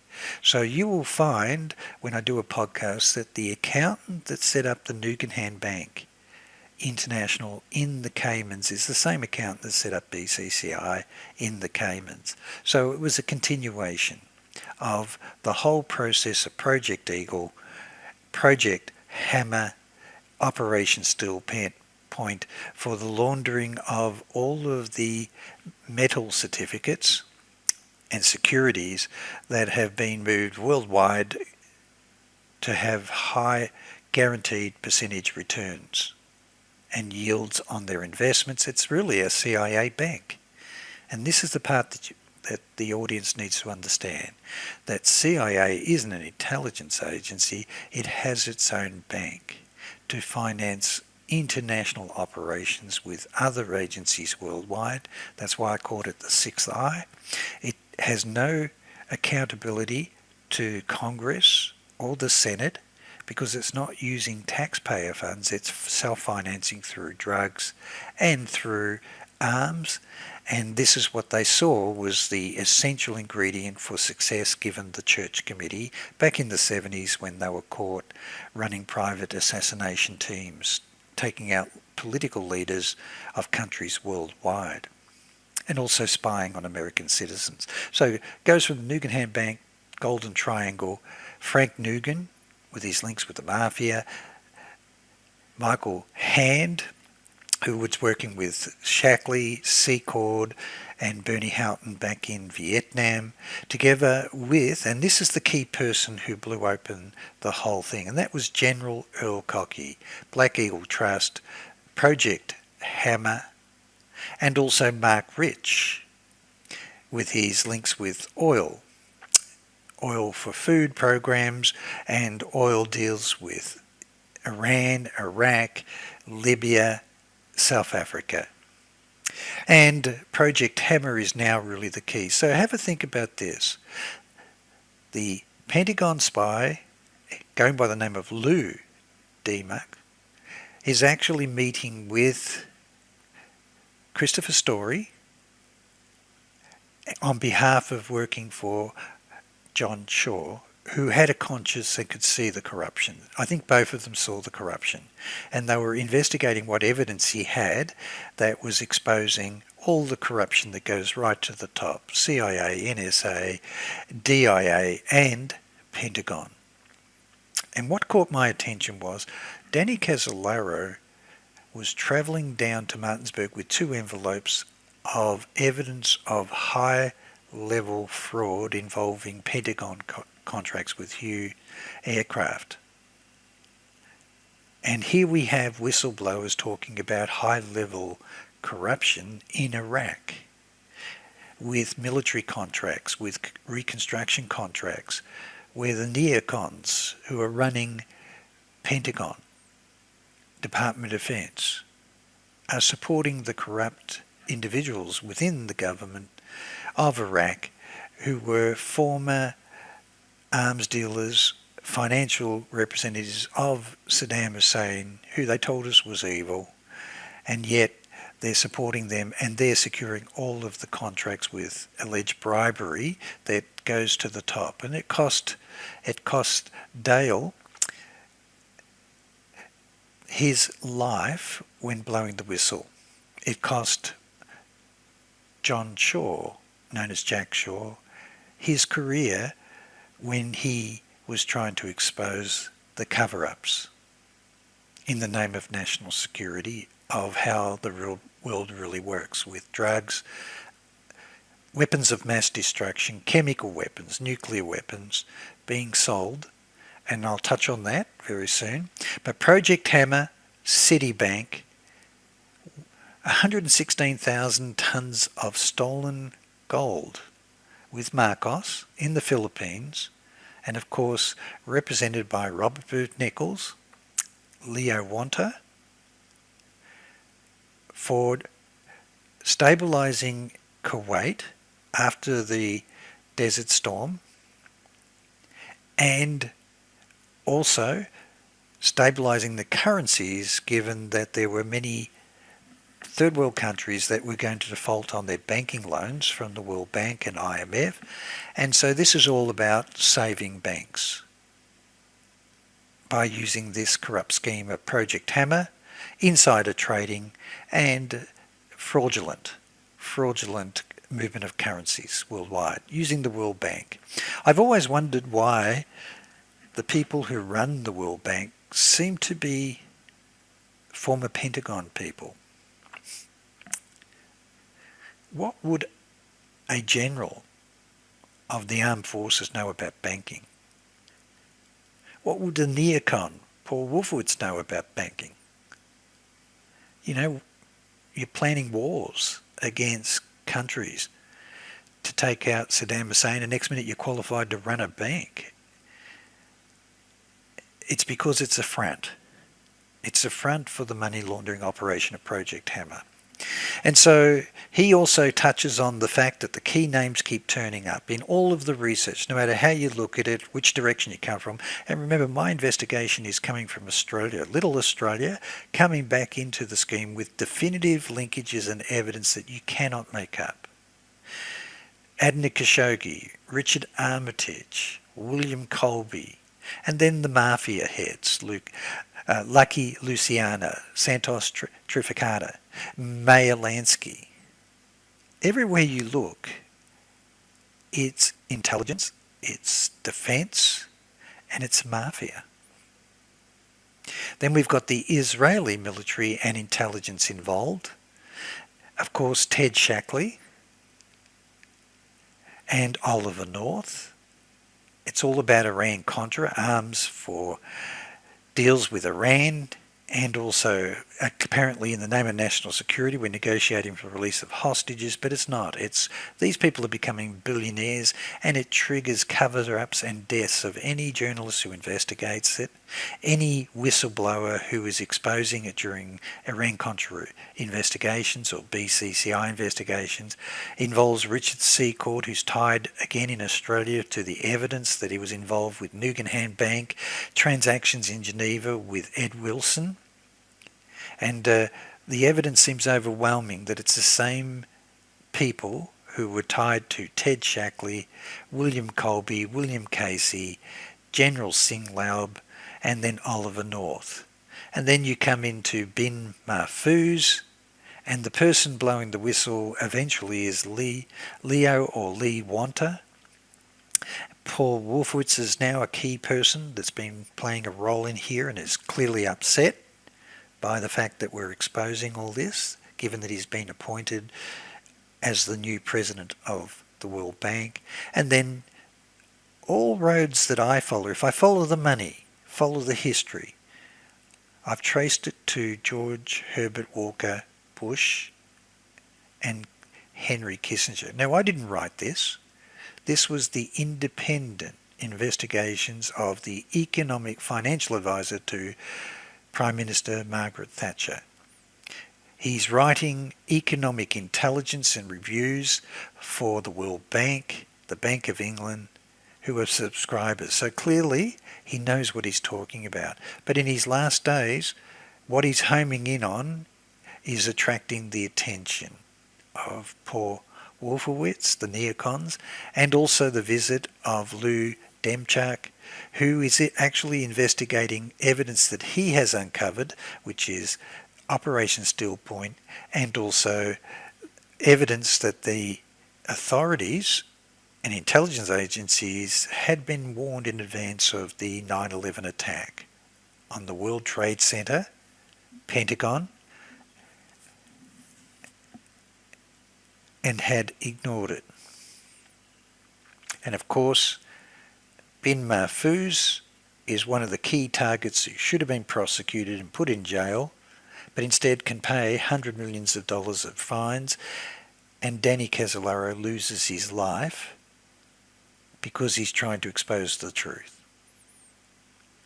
Other documentation which he had was definitely Operation Steel Point. As I said to you, Christopher Story had flown to the US, met with Leo Wanta and Michael Cottrell, and I will do a podcast on all my interviews with Michael Cottrell, because all the stuff that I identified in Australia, the bogus prints and the whole operations, I had independently validated from Australia. That a major operation for Operation Steel Point was done in Australia, with its links with the Philippines, with Echelon, and with the banking system. But this is not my words. This is Christopher Story, who's passed away now. He says each time that one of the tentacles of the octopus bracket equals Operation Steel Point. Christopher Story identified the octopus just like myself independently. He got visited by Lou Demchak, and Lou Demchak advises William Hamilton that he's learnt that Paul Wolfowitz and the NEOCONS are upset about my research into PROMIS. I have identified the definitive business links, transactions and technologies as a physicist mathematician of who did the PROMIS software in Australia, CIA, World Bank, Citibank, Club of Rome banks and Pentagon. My next podcast will be on definitive evidence that PROMIS was put into Pentagon for Project Hammer and Operation Steel Point. But he identifies that it really is the corruption of Federal Reserve System.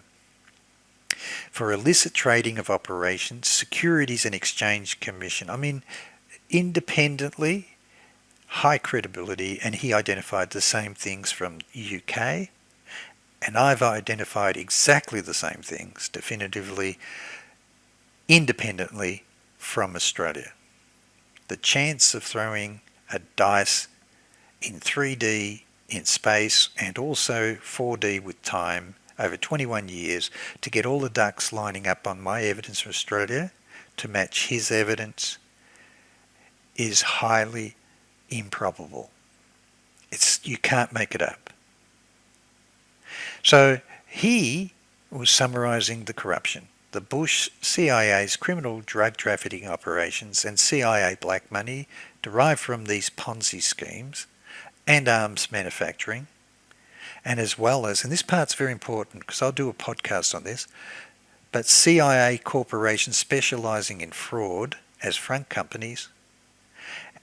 He identifies Cheney's Halliburton with their oil contracts in Iraq and Kuwait, and CIA and Pentagon simultaneously, the entire edifice of the octopus. This is what upset the NEOCONS for him and for me. What's important in summary is he could see the big picture, he could see the pieces. He identified CIA Operation Steel Point. I came across it just because of my business being destroyed by a bogus prince. And as soon as I investigated that, I then uncovered the PROMIS software in Australia being sold by Rupert Murdoch's company. But this is the part that's really important. Christopher Story confirms in research that Gordon Thomas, author of Robert Maxwell, Israel's Super Spy, introduced him to Julian Demchak, or Lou Demchak, from the telephone directory, as a Pentagon spy, and he confirms that he met Leo Wanter and Michael Cottrell to investigate the overwhelming documentary evidence of George H.W. Bush CIA operations involving secret, not billion, but trillion-dollar money laundering transactions through Citibank and World Bank. Before he died, I repeat, all the money trails for the Citibank, World Bank and this $1 trillion he was tracing to a global security fund set up by Jacob Rothschild. Jacob Rothschild is identified as really the brains of the whole system with the Federal Reserve, with the intelligence agencies of America, France, and also the UK for this operation. And when you look at the evidence, Operation Steel Point, which I'll do a whole podcast on, of what transactions took place in seizing all the assets of Iraq, but also seizing the assets, the oil, the gold bullion from Soviet Union, also Japan, also Philippines, Eastern Europe. It all comes back to this empire, the Global Security Fund, and that I will prove is linked to the sixth eye, which is the bank's private intelligence octopus that takes the cream of the five eyes when they retire to work for the sixth eye. Christopher Story, not only knew economics, but he was the co-author of Red Cocaine, The Drugging of America in the West by Joseph Douglas, leading authority on political use of drugs. He's credited for being the co-author, and when you look at this book with the forwards by everybody, it's clear that Christopher Story not only was an economic intelligence person trusted by Prime Minister Margaret Thatcher, but he actually was respected by the top cream of intelligence within the USA. They did understand how the organised crime was using, and Soviet Union, China, and everyone's using drugs as the commodity for wars, financing wars, espionage wars, intelligence wars, physical wars, conquest, battles, and financing terror. So he has a lot of credibility. He is the co-author. And this is definitely detailing what the enemy's doing. But what we're showing you is Operation Steel Point is our intelligence or military intelligence has become an octopus where all dirty tricks are on the table to win global domination. It believes that unless it is doing what they're doing, it can't beat them. Well, that sounds good theory, but at the end of the day, they're all becoming billionaires personally by having the cloak of national security, access to the best intelligence infrastructure worldwide, the best nuclear weapons, the best propaganda. If you or I did that as a low-level public servant, we would be instantly sacked for undeclared conflicts of interest, for personal gain using taxpayer funds. How is this ethical behaviour that these people become billionaires and they haven't used their own money, they're using our money? But not only that, how many people, how much blood do they have on their hands for innocent people that die, citizens, soldiers worldwide, where wars are started due to lies? It's greed, it's raping of assets. They believe that they can define what truth is. I'll play for you an interview that I did with Al Martin, where he says that the truth is only known in three places. It's in White House, it's in London, and it's in Moscow Square. And he says the public is naive. You can't tell them how corrupt these governments are. They'd have nothing left to believe in. And these are the beautiful words. When I play it in a podcast and you hear it from himself, he describes the following.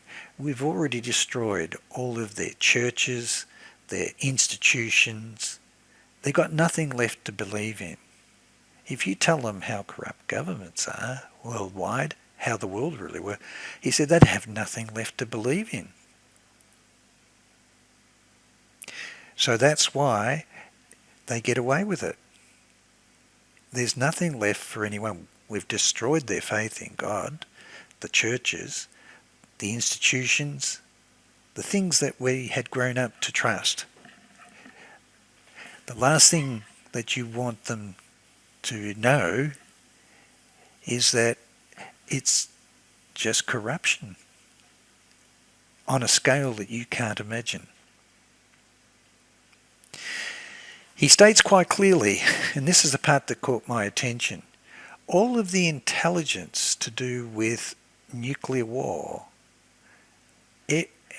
weapons of mass destruction, intelligence on how the real world of finance works in the black market of drugs and arms, it's been published by Pergamon Press, owned by Robert Maxwell.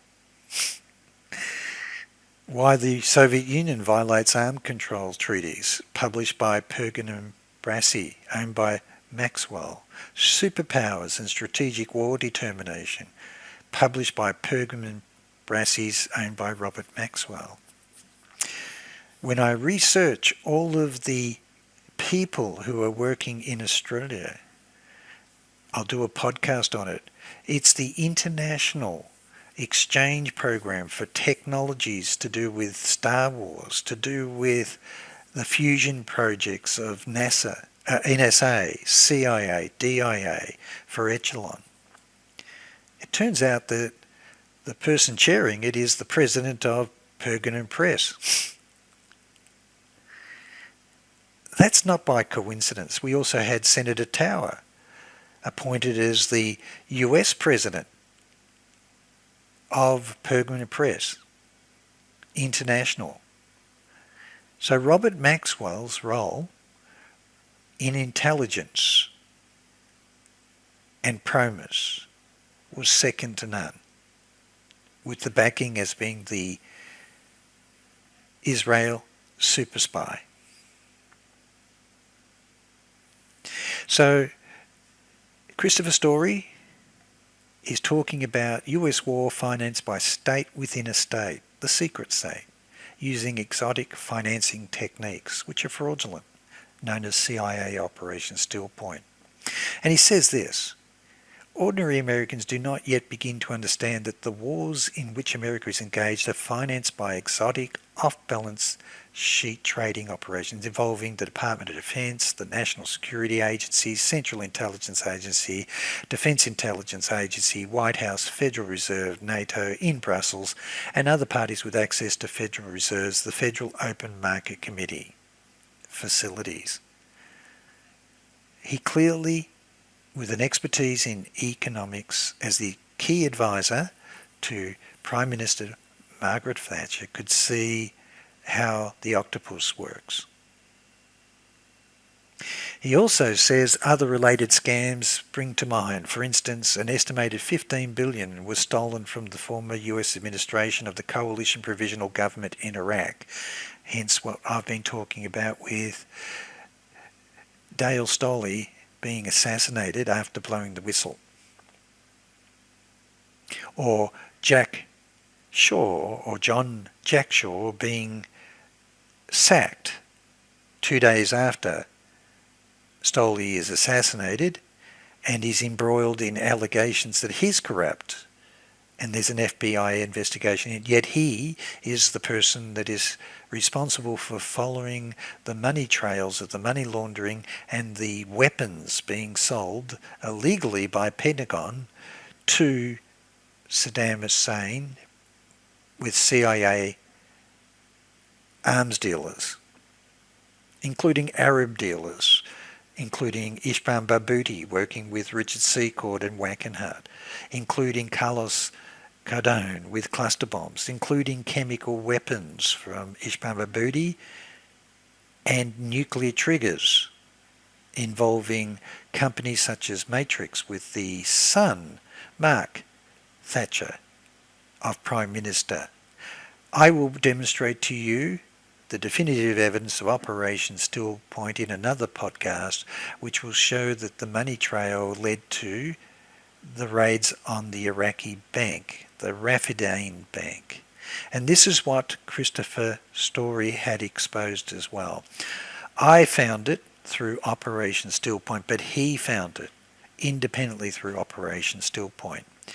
That the asset, the purpose of Desert Storm, the invasion of Iraq, was to seize control of the Rafidane Bank that was holding assets worth $17 trillion by Saddam Hussein, which had been funded in all of the secret arms and oil deals that involves the octopus, all the way up to George Bush Senior, Ted Shackley. It also talks about the sacrifice and assassination of over 100 special operatives that died in a bitter fight for the secure of the central bank and its vaults, and corrupt US operatives that stole the gold from the Iraqi central bank. I'll do a whole podcast on this because I found it independently, and as you can see now from this podcast, the same Pentagon spy that was trying to uncover the corruption for John Jack Shaw had visited and met with Christopher Story, and also had intervened and tipped off Bill Hamilton that the NEOCONS, headed by Paul Wolfowitz, on behalf of Richard Pearl, Douglas Faith and Scooter Libby, were upset with my investigations of the evidence of PROMIS and of course Operation Stillpoint. He also talks about the Central Bank of Iraq intelligence operatives and the Rafidan Bank managed the disposition of trillions of dollars accumulated by high-yield trading programs in London, UK, branch and financial warfare dimensions over which a veil of secrecy has remained tightly drawn ever since. It's all about seizure of that bank. See, when the war started in Kuwait, if you may recall that a personal letter from George Bush Sr. was delivered and hand-delivered to Saddam Hussein. Then he invades. Then the US comes in as the rescuers for the Kuwait royal family. He invaded because he had evidence. Saddam Hussein invaded because the Kuwait royal family had horizontal drilling technology that allowed them to drill into the wells of Saddam Hussein's wells in Iraq. They were stealing his oil. That's the allegation. I will give a podcast and show you that this is the question that George Bush Sr. asked of the royal family, is that he believed that they were stealing his oil. And that's what the war was all about. But the evidence is that Operation Stillpoint used the PROMIS software to restabilise the Kuwait dinar after all their gold bullion has been stolen by Saddam Hussein. So this is where Operation Stillpoint comes in to stabilise the currencies. But it's clearly a CIA, NSA, DIA banking program that generates guaranteed high yield trading programs where you can't lose when you're got intercepting all communications, private communications of all decisions made by banks on their currencies. When you've got shares and acquisitions of companies taking place with large corporation and shares, you can see and intercept and eavesdrop on all of their confidential correspondence, so you know who's acquiring who and you buy shares. It's all done secretly. CIA was using the Guggenheim Bank, BCCI, Ron Rewald banks in Hawaii, and also Leo Wanta.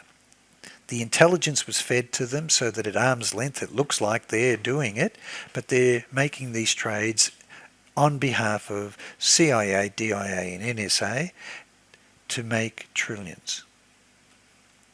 And so his book that he wrote was called The New Underworld Order, Triumph, Dark Actors Playing Games.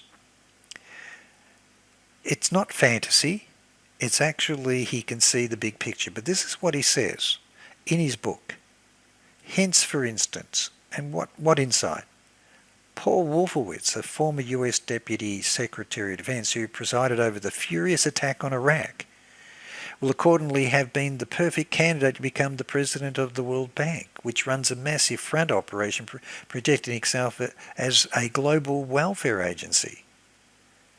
How can you be the champion for war with the blood of all American soldiers on one side, Iraqi soldiers that had no chance, and civilians that died in the war, and you're the proponent of the war, and next minute you put on a new gown and standing as the saviour for saving all third world countries and rebuilding them.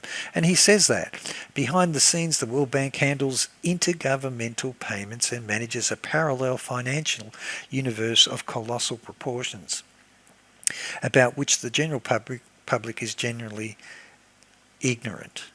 Meanwhile, Mr. Wolfowitz now sits on the opposite side, doling out aid to third world countries after having bombed one of them back to the Stone Ages. This is the part that I find really incredible. I mean, I dealt with Johns Hopkins, #1 trusted medical school in the world. And then I look at their board, and they've got the executive director of CIA, the chairman, CEO and presidents of Lockheed Martin, Loral Space Missile Program, Wackenhut, the largest companies in the world with all the Pentagon contracts, where they get paid millions per missile to launch against countries and make the weapons of mass destruction and warfare that kill people. And after the war's over, they then put on the other hat. They're going to go in and help build hospitals in there to heal people. They're going to build the hospitals. They're going to rebuild the infrastructure that they bombed. I mean, when you target all the infrastructure and take it all out and completely destroy it, there's a conflict of interest, because the more damage you do, the bigger your reconstruction project will be, using reconstruction funds from seizing the oil assets and the gold and the currencies that are going to be awarded to the same companies every time.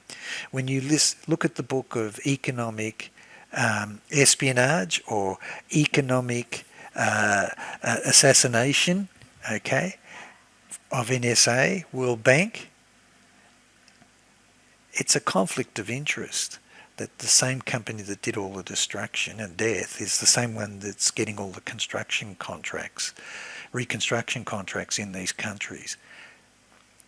The ethics is just unbelievable, that you can be champions of death and then parade as Pharisees all dressed up of healing and goodwill foundations for rebuilding mankind and democracy worldwide.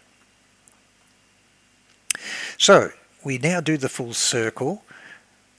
It all started with, it was February 2005, that's a mistake there, 2005, that he's learnt that the NEOCONS are very upset. Paul Wolfowitz is leading the charge of Richard Pearl, Douglas Faith, Scooter Libby to shut down all our research on PROMIS, and I can see why. Summarising backwards, December 2004, Robert Booth Nichols turns up, makes threats, after seeing the TV programs of me exposing the fraud of the directors of Johns Hopkins. And then we've got 4 weeks away, President Bush has already chosen Paul Wolfowitz, and now he's worried that our investigations in this area could implicate the NEOCONS. I can see why. So we have the spy. It's common. We've identified who he is. I believe that he was genuinely trying to investigate the evidence that we had that supported the work that John Jack Shaw was uncovering with corruption in Pentagon contracts in Iraq, money laundering and corruption going to the top, particularly the Pentagon approval and Bush senior approval for dual-purpose technologies being sold to Saddam Hussein.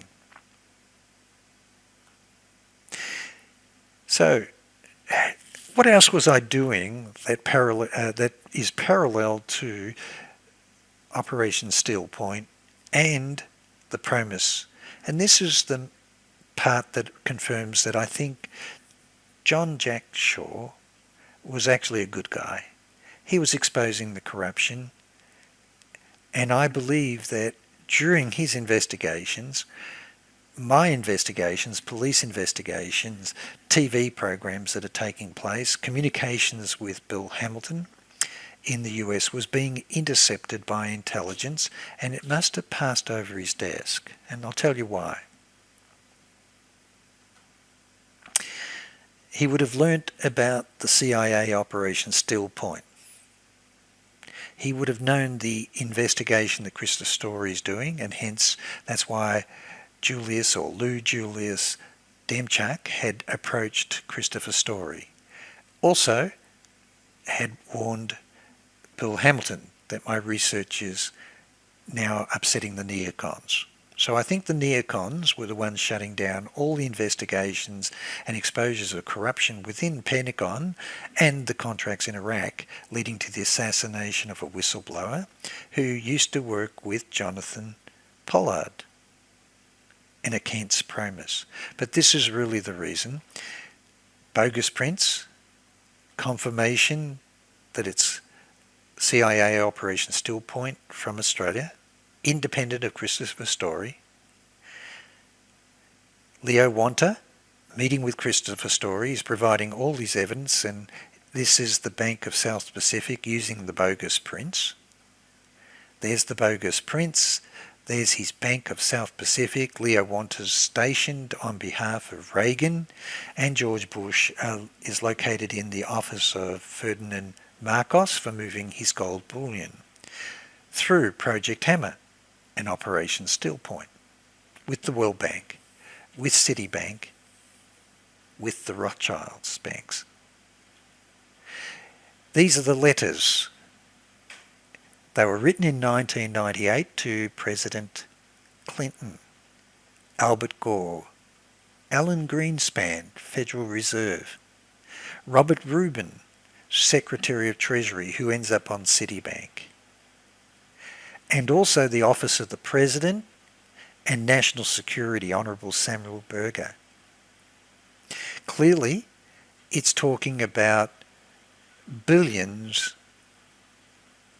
250, or let's do that again, 6,250,000. Is that 6 million? It's 6 billion, okay? So it's 6 billion. $6.2 billion that in one transaction. He also includes the transactions China, Philippines, after the Iraqi invasion of Kuwait and the Kuwaiti letter, which confirms that Danny Casolaro was following the PROMIS funds and the World Bank funds from the NSA transaction records that he had received from Alan Standorf, who was found murdered in the boot of his car at an airport 3 months earlier. And so it confirms the PROMIS software from Inslaw was being used for Operation Still Point Project Hammer to restabilise the Kuwait dinar. There's the bogus prince who destroyed me as the chairman, with the letter to Honourable Erskine Bowles, Office of the President, National Security, and a copy of the letter that Leo Wanta received from the ambassador, Kuwait ambassador to Spain, thanking for his efforts to restabilise the dinar. And hence, Danny Casolaro was hot on the tail. That was 98, but look at this one. January 2004. It's addressed to George Bush Jr. as president. Richard Cheney, John Ashcroft. Again, it's talking about Operation Still Point. It's got billions of dollars of transactions in Operation Still Point. It's quite clear that Paul Wolfowitz would have known about these letters and its involvement with the World Bank. He also confirms, Leo Wanta, is that there's a court case, Justice versus CIA versus FBI, over the fight of money, and it talks about the BNL scandal, forced Justice Department engaging tactics to protect officials in the United States and Italy. Confirming Robert Gates, director of CIA, and other government officials told the House Banking Committee that CIA knew nothing about the huge loans to Iraq.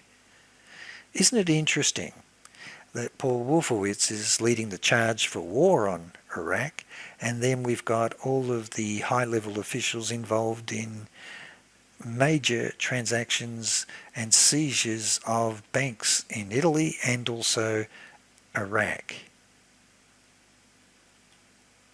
Also, he confirms there's a massive cover-up by Chairman Alan Greenspan over these BNL scandal and Iraq deals.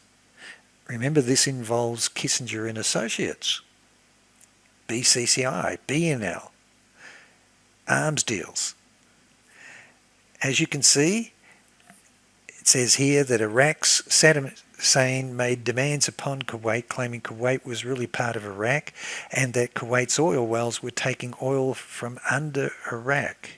I will do a podcast of the minutes of the meeting with President George Bush, with CIA representatives and NSC, where the royal family is being asked, are they doing this because that's what Saddam Hussein said triggered the invasion. And of course the key to Leo Wanta's evidence. Now remember, we're talking about PROMIS installed with CIA, NSA, DIA and Pentagon and Echelon. So that means that all throughout 2004 they're intercepting all of Leo Wanta's evidence and correspondence and his lawyers with their evidence, and they're also been intercepting my evidence and communications with two parts. One, Bill Hamilton, and two, the Chief of Staffs to President Gerald Ford, who's offering to negotiate a $100 million settlement for me, who end up abandoning me when they learn that I have overwhelming evidence that CIA agents were responsible for setting up the bogus prints to destroy my companies and the United Nations.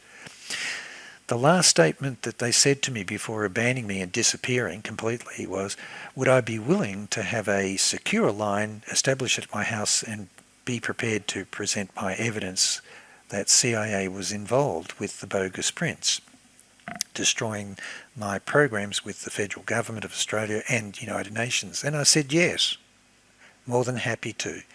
As soon as I said that, they disappeared. They now knew I had the evidence. And remember, President Gerald Ford is on the board of Citibank that's doing Operation Still Point and Project Hammer. C. Michael Armstrong, the chairman of trustees of Johns Hopkins, is also on the board of Citibank doing Project Hammer, CIA Operation Still Point with Citibank using the PROMIS software. And also on the board is John Deutsch, former director of CIA, and also on the board is Rubin, former US secretary, who Leo Wanta's letters about Still Point was written to with President George Bush Jr. and President Clinton. So the evidence there is, he confirms that they were running CIA, NSA and US government proprietary PROMIS software, Inslaw's PROMIS software on the Digital Vax and the IBM 3090. And I know both of these computers very well, and that's what it was designed to do.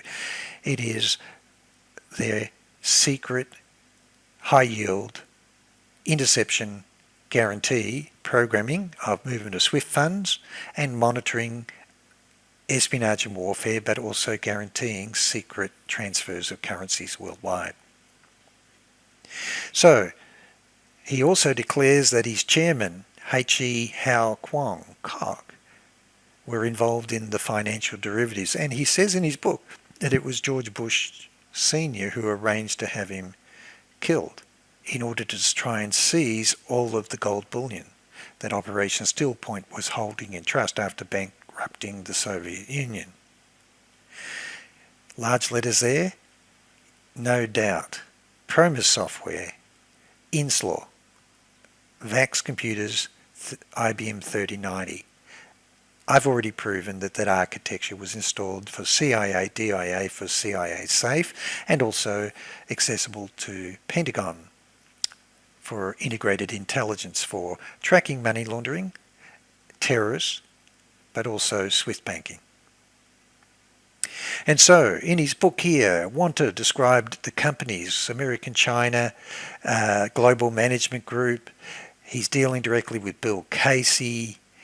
He's working also with Russian mafia figures. in America and Russia are involved with the efforts for bankrupting the Soviet Union.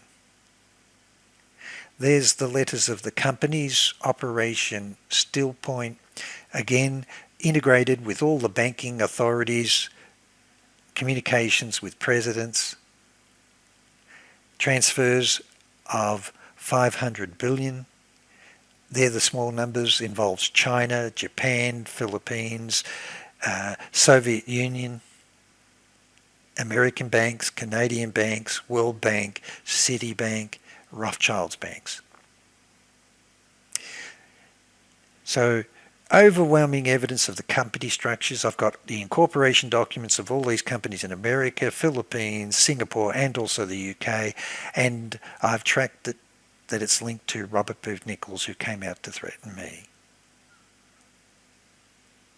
And so we're now talking about all the companies, the banks, the SWIFT codes, NSA, CIA, US government, PROMIS, Project Hammer, Operation Still Point.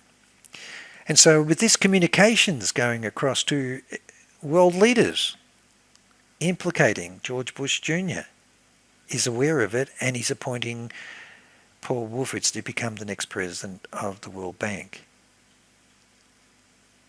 He also talks and confirms that he did fulfill his obligation, was that the whole process was to buy up the rubles and destabilize the USSR, which he did.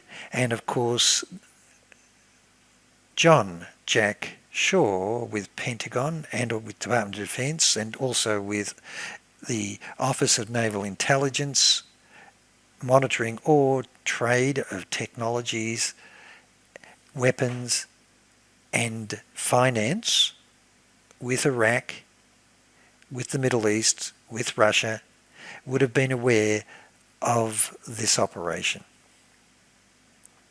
And of course it then ties up with the evidence that he met with Vincent Fonster, William Barr, who then turns up helping our president, well, no longer President Trump, but former President Trump, and talks about the donation of the $250 to the children. This is all happening 1 week before Foster dies, after meeting him. So there's no doubt that all of the evidence here is in letters. And then, of course, to wrap it up, why would Paul Wolfowitz and George Bush Jr. be worried? Because Leo Wanta's putting Operation Steel Point on his table, together with all the letters of his appointments and endorsements from George Bush Sr., Daddy Bush. He also puts across a letter, an endorsement by Gerald Ford, who happens to be helping negotiate $100 million for my company. So you can see that if the operation's running at Citibank and Gerald Ford's a supporter of Leo Wanta for the whole operation of Project Hammer and CIA Operation Steel Point at Citibank, that he understands what he's doing, and he also understands what evidence I've got in relation to the PROMIS software, directors of Johns Hopkins, and the bogus prints with Operation Steel Point. And then, of course, to wrap it up, he's also forward copied these to George Bush Jr., Clinton, and everyone else, that he's got letters of support from the former Prime Minister of Israel. So you've got a problem for Paul Wolfowitz and the NEOCONS. The evidence of Operation Steel Point leads to all the corruption of arms, drugs, gold bullion, seizure of banks of assets of Saddam Hussein, and also links with all the arms dealers who were selling those arms linked to Operation Steel Point, which goes to William Casey, Secord, Oliver North, George Bush Sr., Ted Shackley, and of course with the blessing of Pentagon. But what else could be worrying? See, Paul Wolfowitz has been endorsed by George Bush Jr., and my evidence that I have uncovered shows that all the money from Operation Steel Point goes to a company of PROMIS, and it's called Ignite, Inc. It's founded by Neil Bush. And the investors are George Bush Sr., Barbara Bush, George Bush Jr., and partner, the same Kuwait ambassador to Spain who wrote to Leo Wanta thanking him for using the PROMIS software for restabilising the Kuwait dinar after Desert Storm. It all goes back. You just got to follow the money. But the coincidences of everything that Danny was investigating, bringing in the Kuwait royal family and the directors of BCCI, the PROMIS software that is investigating lead to Operation Still Point, and all end up into one big education company. Now, if you can be interested after ruling the world that you want to get into education, I work in education. It's a hard job. It's a front company. It's linked to two Russian mafia oil barons. And Operation Still Point was for moving all of the gold bullion, oil from Soviet Union to bankrupt them. Also the Philippines, Japan, and other countries, Iraq, to these people. It's the vehicle after 21 years where everyone gets paid in the name of good ambassadors to improve education standards worldwide. If you believe that, then you believe in fairy stories.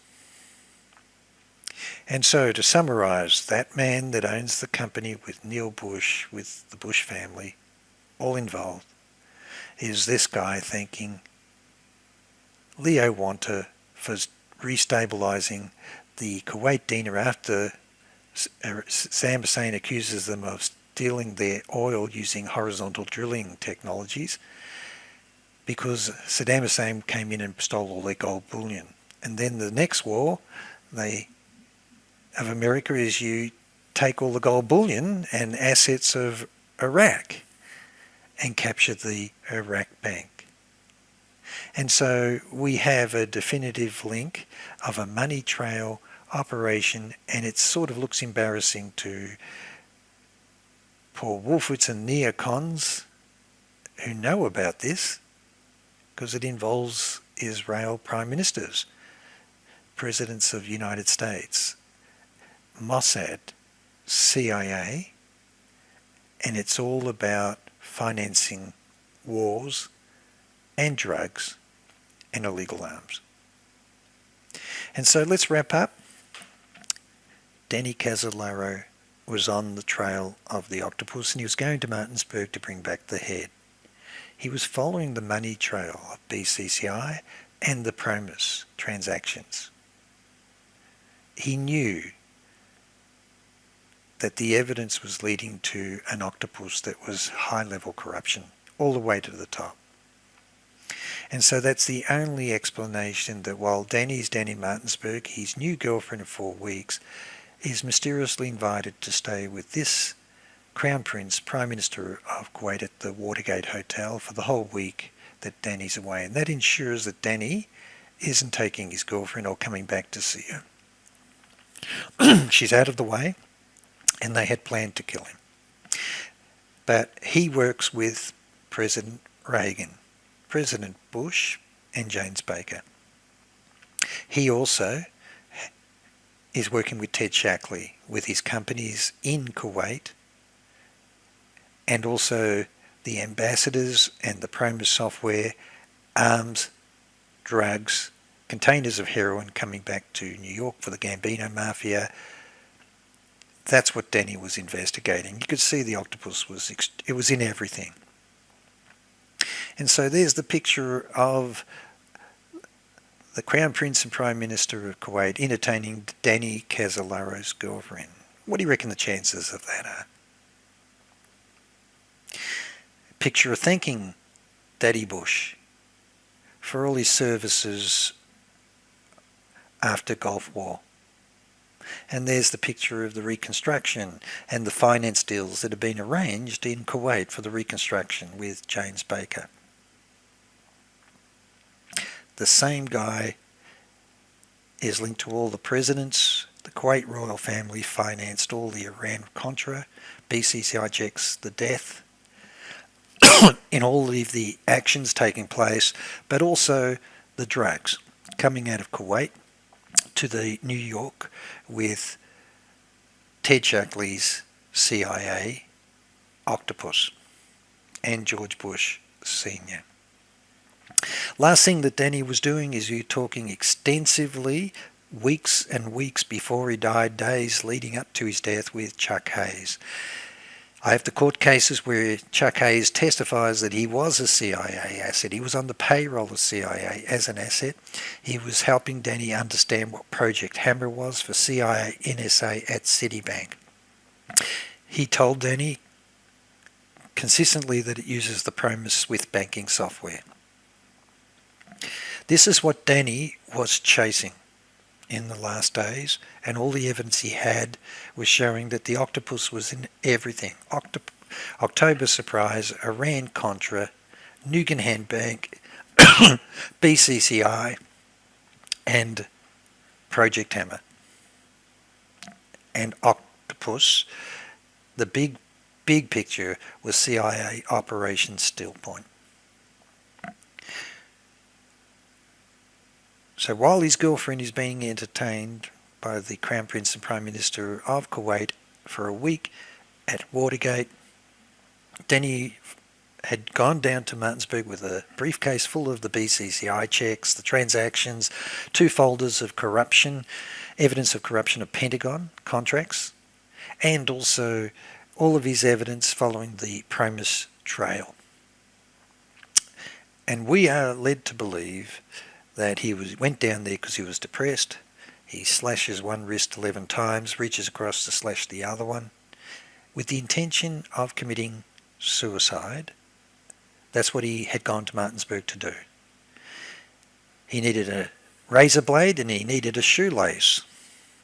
So instead of following the evidence that he had, the checks that never appeared at BCCI inquiry, the smoking gun, the Martinsburg police thought that they should go to every shop in his hometown to see where he bought the razor blade, and to check his house to see if one of the laces that he's found that he strangled himself with or used to kill himself to cut his wrists was from one of his shoes. But have no explanation for the fact that he was calling Jack Blum at his home number because he had the smoking gun of the evidence of BCCI, or that he had planned to meet Sam Cross, Chief of Police from the Cabazon, planning to meet on the Saturday night with Sam's wife on the border, and he'd be bringing his briefcase with him. Or Thomas Gates, who spoke to him for an hour and a half. Thomas Gates, the FBI agent that was investigating the corruption involving Robert Booth Nichols, who's all over Danny. Spoke to him for 90 minutes before going down to Martinsburg, who believes that Danny was murdered. Danny was exposing the octopus, and that's why this guy flew back, Joseph Queller flew back, former CIA, Special Forces, Desert Storm, working for Business Risk International, happens to bump into Danny and is going to open all the doors for him to meet Peter Wiedenix, and sets the meeting up also with Robert Altman. And this guy flies back from Kuwait, Robert Booth Nichols, all over Danny, offering to help him for 4 weeks, and then is mysteriously in London at his apartment in 6 Half Moon Street, Mayfair, London, the day that Danny is found dead in a hotel. 6 Half Moon Street, Mayfair, London is the exact apartment where Sir Harry Gillam appears on TV to give his interview selling all the documents for the 4 billion Arab loans affair that brought down the Australian Whitlam government. The same apartment in 1975 is registered address of Robert Booth Nichols. And that involved Ted Shackley, William Colby, Michael Hand,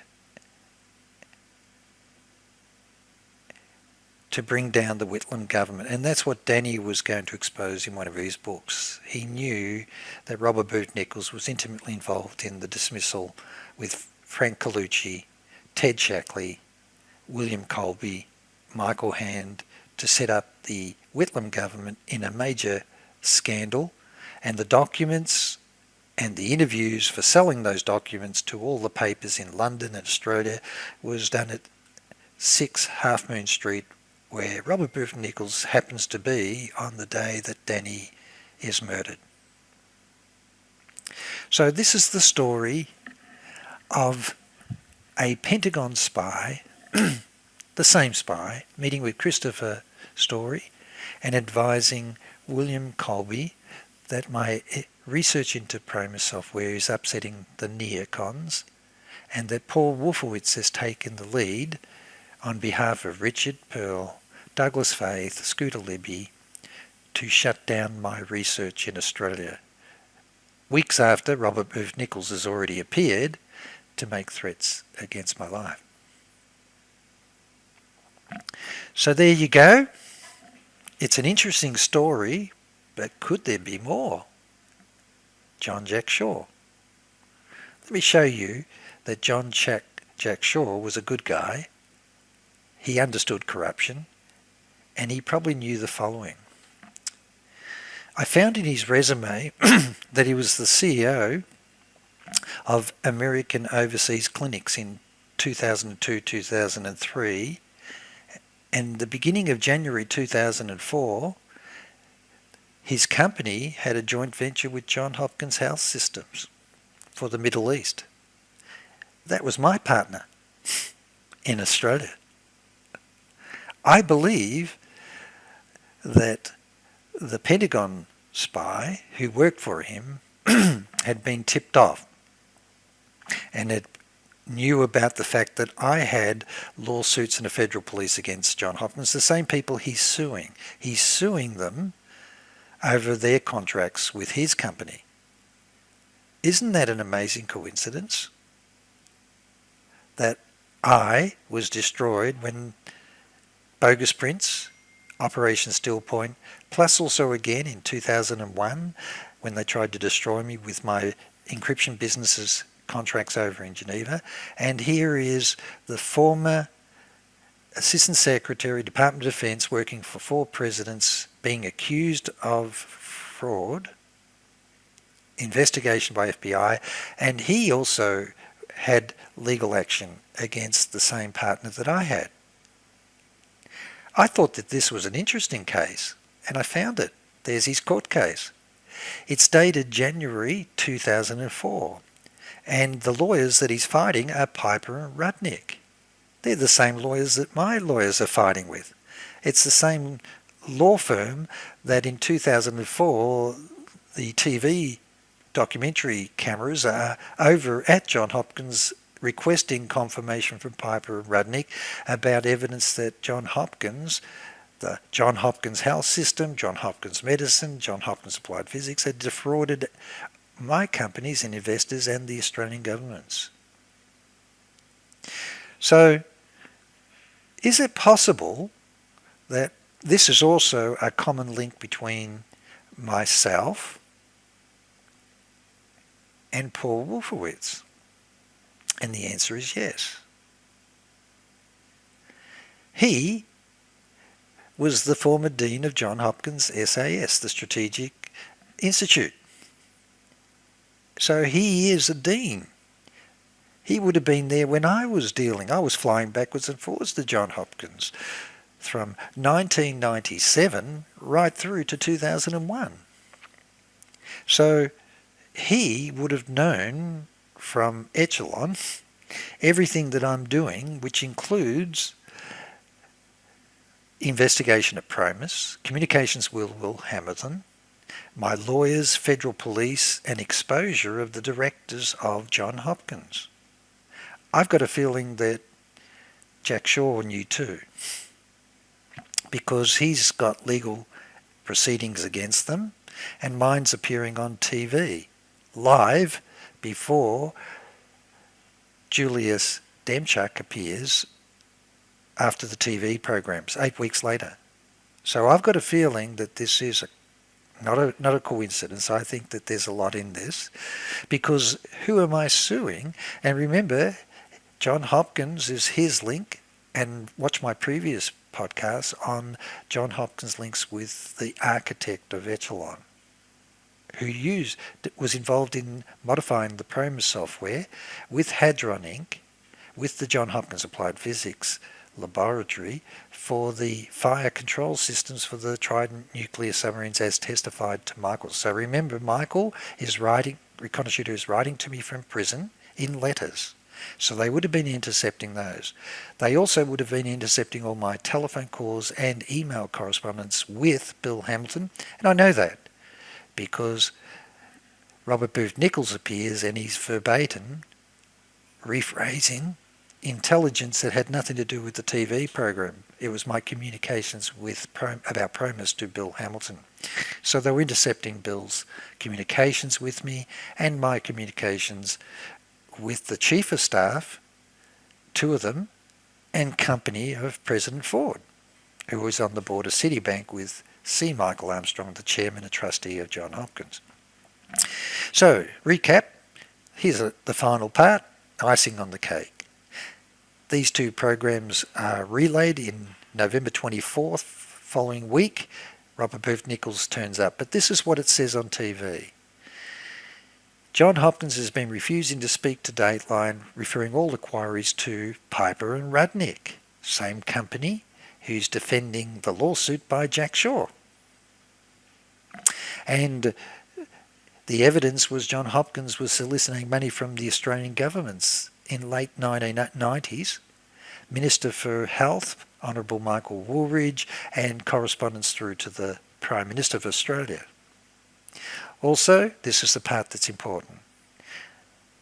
William Brodie, who was directly involved in the ventures they had with my company, all correspondence was coming from his office with his business director and his attorney. His own attorney on the board of trustees is the attorney doing all the telephone calls to my government officials and investors in Australia. You can't get any higher than that. Was appointed to the President George Bush's Jr.'s Foreign Intelligence Board. Now we've got William Brodie on the President's Foreign Intelligence Board. You've got Stanley Schumann, the Managing Director of Allen Co., investor of Rupert Murdoch's company, and Hadron's company with Earl Bryan, is also on the Foreign Intelligence Board. So they're dealing directly with George Bush Jr. Also, my Prime Minister was going to raise my matters of Johns Hopkins directly with him during his visit to Australia. And then you've got Paul Wolfowitz being appointed by President George Bush Jr. as the new president of the World Bank. And this is the icing on the cake. And A.B. Krongard, Director of Johns Hopkins Medicine, is appointed also as the Executive Director of CIA. Now that part is why the NEOCONS are worried. Not only was I looking at legal action against A.B. Krongard with a federal police investigation for fraud that involves all the directors were aware of it, but on the board was also Amcare Labs, their directors.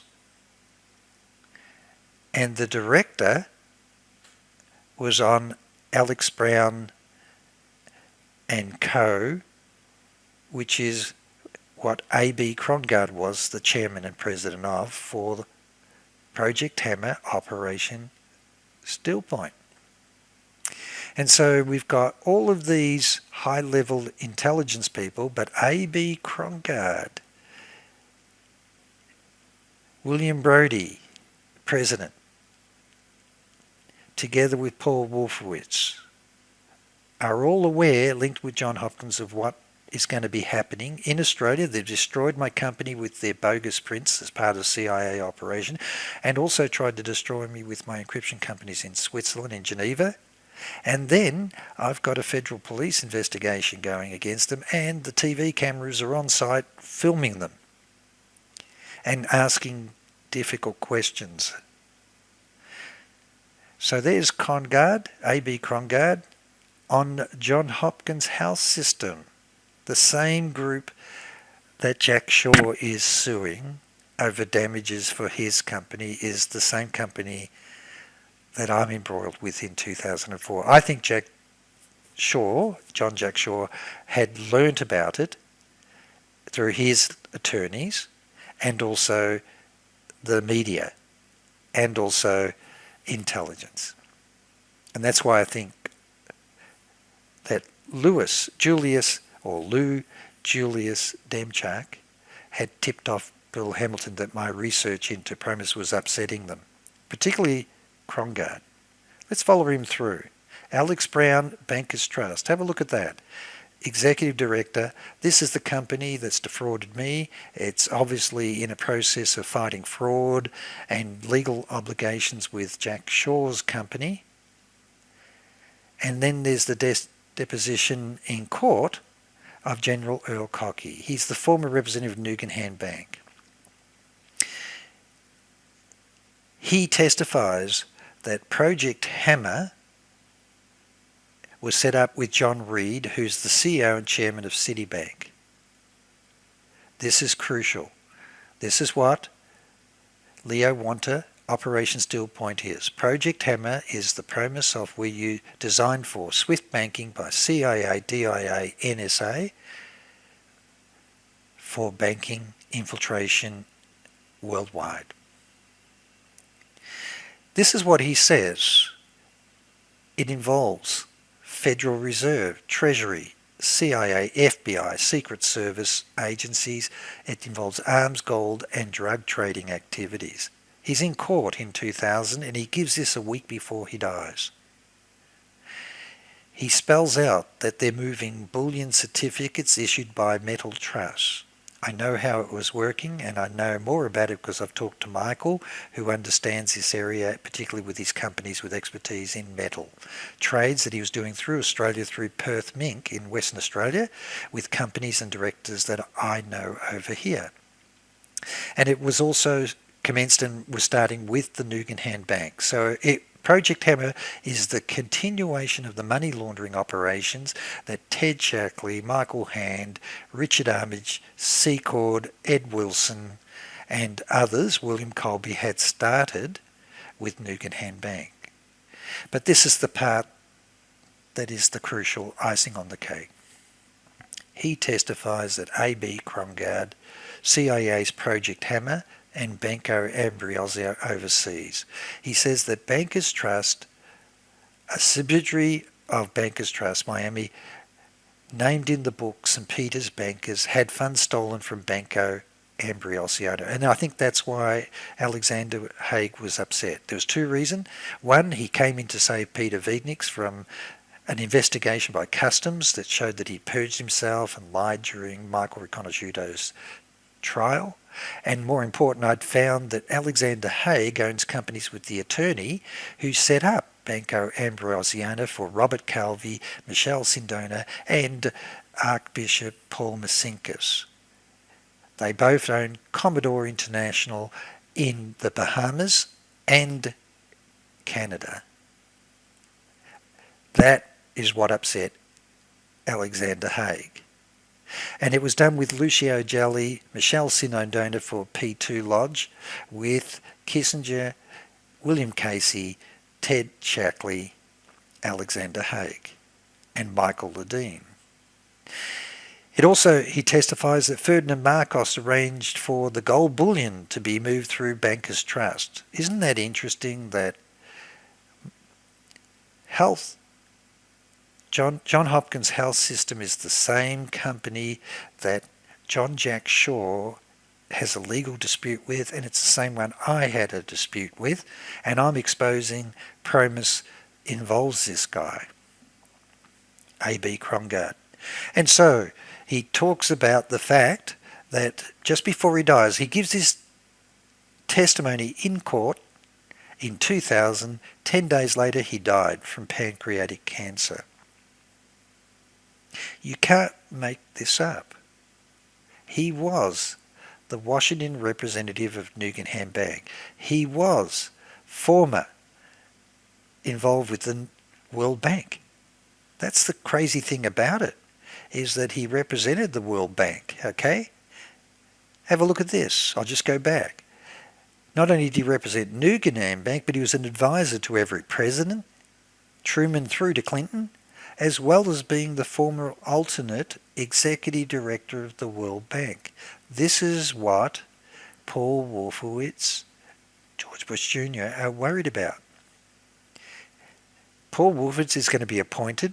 I've got all the evidence of Operation Steel Point, Project Hammer, evidence that Michael Riconosciuto's given me, evidence that William Hamilton's given me, and it's now convinced it's involving the World Bank. Project Hammer. And remember, Paul Wolfowitz calls when the Chief of Staff, two of them, former advisors and Chief of Staff with their company, and I'll do a whole podcast, show you the signed legal agreements I had, confidentiality agreements. They wanted to know what evidence I had that John Hopkins had committed fraud.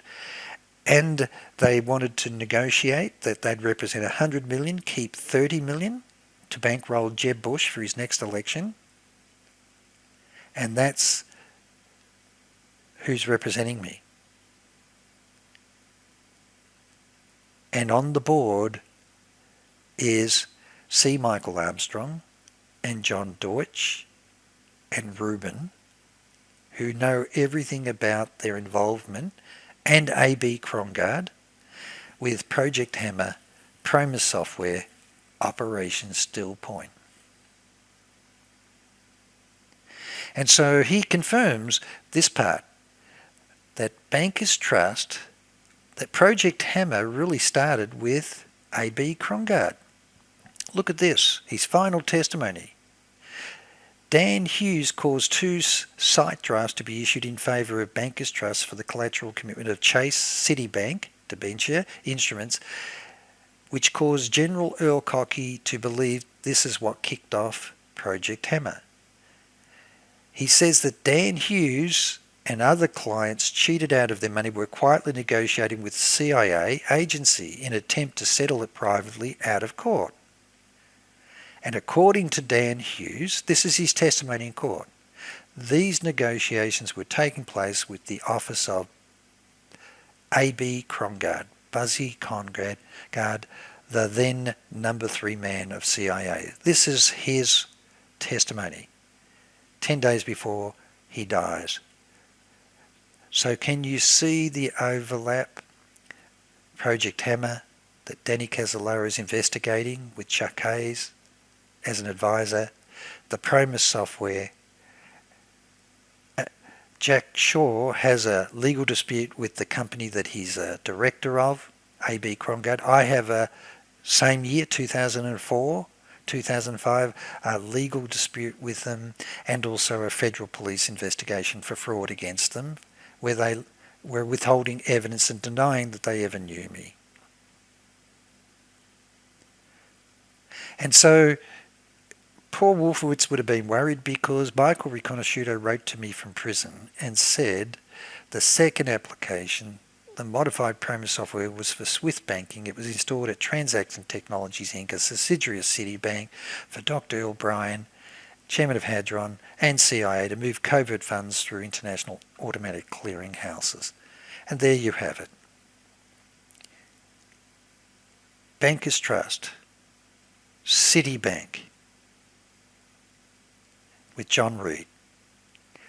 The whole operation was done by Citibank, Bankers Trust, CIA secret banking using the PROMIS software, Project Hammer, Operation Steel Point.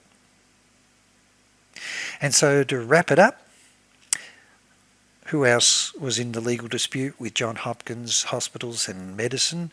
It was this director who came to Australia, Mr. Kerry Greers, but this director, hidden, Frank Bosnell, was a director, and who did he work for? He was a general partner of Alex Brown and Sons with A.B. Krongard. A.B. Krongard, Alex Brown, Bankers and Trust, where Project Hammer was being implemented with Citibank. Bankers Trust, Alex Brown. So you have them side by side. So I've got two directors that I'm implicating, and the evidence of Project Hammer, Operation Steel Point, using the PROMIS software leads directly to the same directors. So I think that that's why Jack Shaw and Julius, or Lou Julius Demchak, had appeared to advise that the danger was high for Paul Wolfowitz with the World Bank, George Bush Jr., and these guys who my evidence is pointing directly to were directly involved. So let's just have a look. Last part for you again. We've got Frank Bosnell, number 3 man in the CIA, Executive Director, and Frank Bonsall, and this was the, and down here, Don Walker, Business Risk International, Inc., 1991. The same director owned Business Risk International. There he is. And there's Don Walker. So the directors that I'm suing, whilst investigating the PROMIS software, Project Hammer, Operation Steel Point, are the same directors involved in all those activities, but also the leading up to the death of Danny CASOLARO. It turns out that the directors, Frank Bosnell, was also director of Business Risk International, and here's a letter back October 11th, 1991, a couple of months after Danny's death, admitting that Joseph Queller, who flew back mysteriously from Kuwait to help Danny CASOLARO, had previously worked with CIA, US Army intelligence, and yes, they did employ him. And by the way, Business Risk International was appointed previously by Inslaw to investigate the CIA's theft of the PROMIS software, and so they're asking for Bill to pay them for outstanding bills. Other podcasts, previously you'll find out that Kroll and Associates were acquiring Business Risk International 4 weeks before Danny's killed, and Kroll Associates was acquiring this company that had this guy on him, and Kroll Associates was contracted to the Kuwait royal family to recover all the stolen gold bullion by Saddam Hussein. And so there's no mystery on why he turns up, they both fly back from Kuwait, and Danny's girlfriend is whisked off for a week to stay with the Crown Prince and Prime Minister of Kuwait at the Watergate Hotel. So, the story of the mysterious Pentagon spy advising me that I'm upsetting Paul Wolfowitz and the NEOCONS, and also the same spy who's flying across or meeting directly with Christopher Story while he's investigating Operation Steel Point and corruption of contracts and bank laundering involving the banks of Iraq.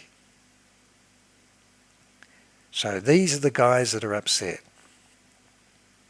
The Pentagon officials. My next podcast will prove to you who put the PROMIS software into Pentagon, and I will prove to you that it was the same software developed by Computer Power Group owned by Rupert Murdoch, Hadron Inc. and Simcon Inc. owned by Dr. Earl Bryan, and Wang Labs. The same people, the same team installed it at Pentagon. And so now we've completed this part here, which is Paul Wolfowitz and the NEOCONS. You've seen the journey from the bogus prince right through federal police investigations. President Ford's team appear to negotiate a $100 million settlement for me, keep $30 million to bankroll Jeb Bush for the presidential election, an ABC SBS Dateline TV program revealing the evidence of the fraud against me, a Robert Booth Nichols turns up making threats against me, I'm upsetting powerful Israeli businessmen. Perhaps it was the NEOCONS and Alexander Haig. And last part, I then had, after this, discovered that it was Operation Still Point from beginning to end. That was the PROMIS software that Danny CASOLARO was investigating. And just to finish it, Paul WOLFOWITZ is worried because of the World Bank, and I proved in the previous podcast that Danny was hot on the trail of the evidence that the INSLAW PROMIS software was installed at the World Bank, running on VAX computers. DEC 1170s to begin with, goes up to 11780s at the World Bank. He identified who the key person was that he was looking for, who was responsible for INSLAW's software, and I found him. Danny was hot on the trail up to the very last days. He was chasing the evidence that the PROMIS software, modified by CIA, NSA and DIA, had been installed at the World Bank, IMF and also BCCI. So I can see why Paul WOLFOWITZ and the NEOCONS were upset. And that's the summary of our mysterious Pentagon spy and why Paul WOLFOWITZ and the NEOCONS were worried that the PROMIS evidence would lead to their interests in Pentagon, with the World Bank, and their very, very tight links with Israel, with the PROMIS software going all the way back to Jonathan Pollard, who was recruited by Rafi Eitan.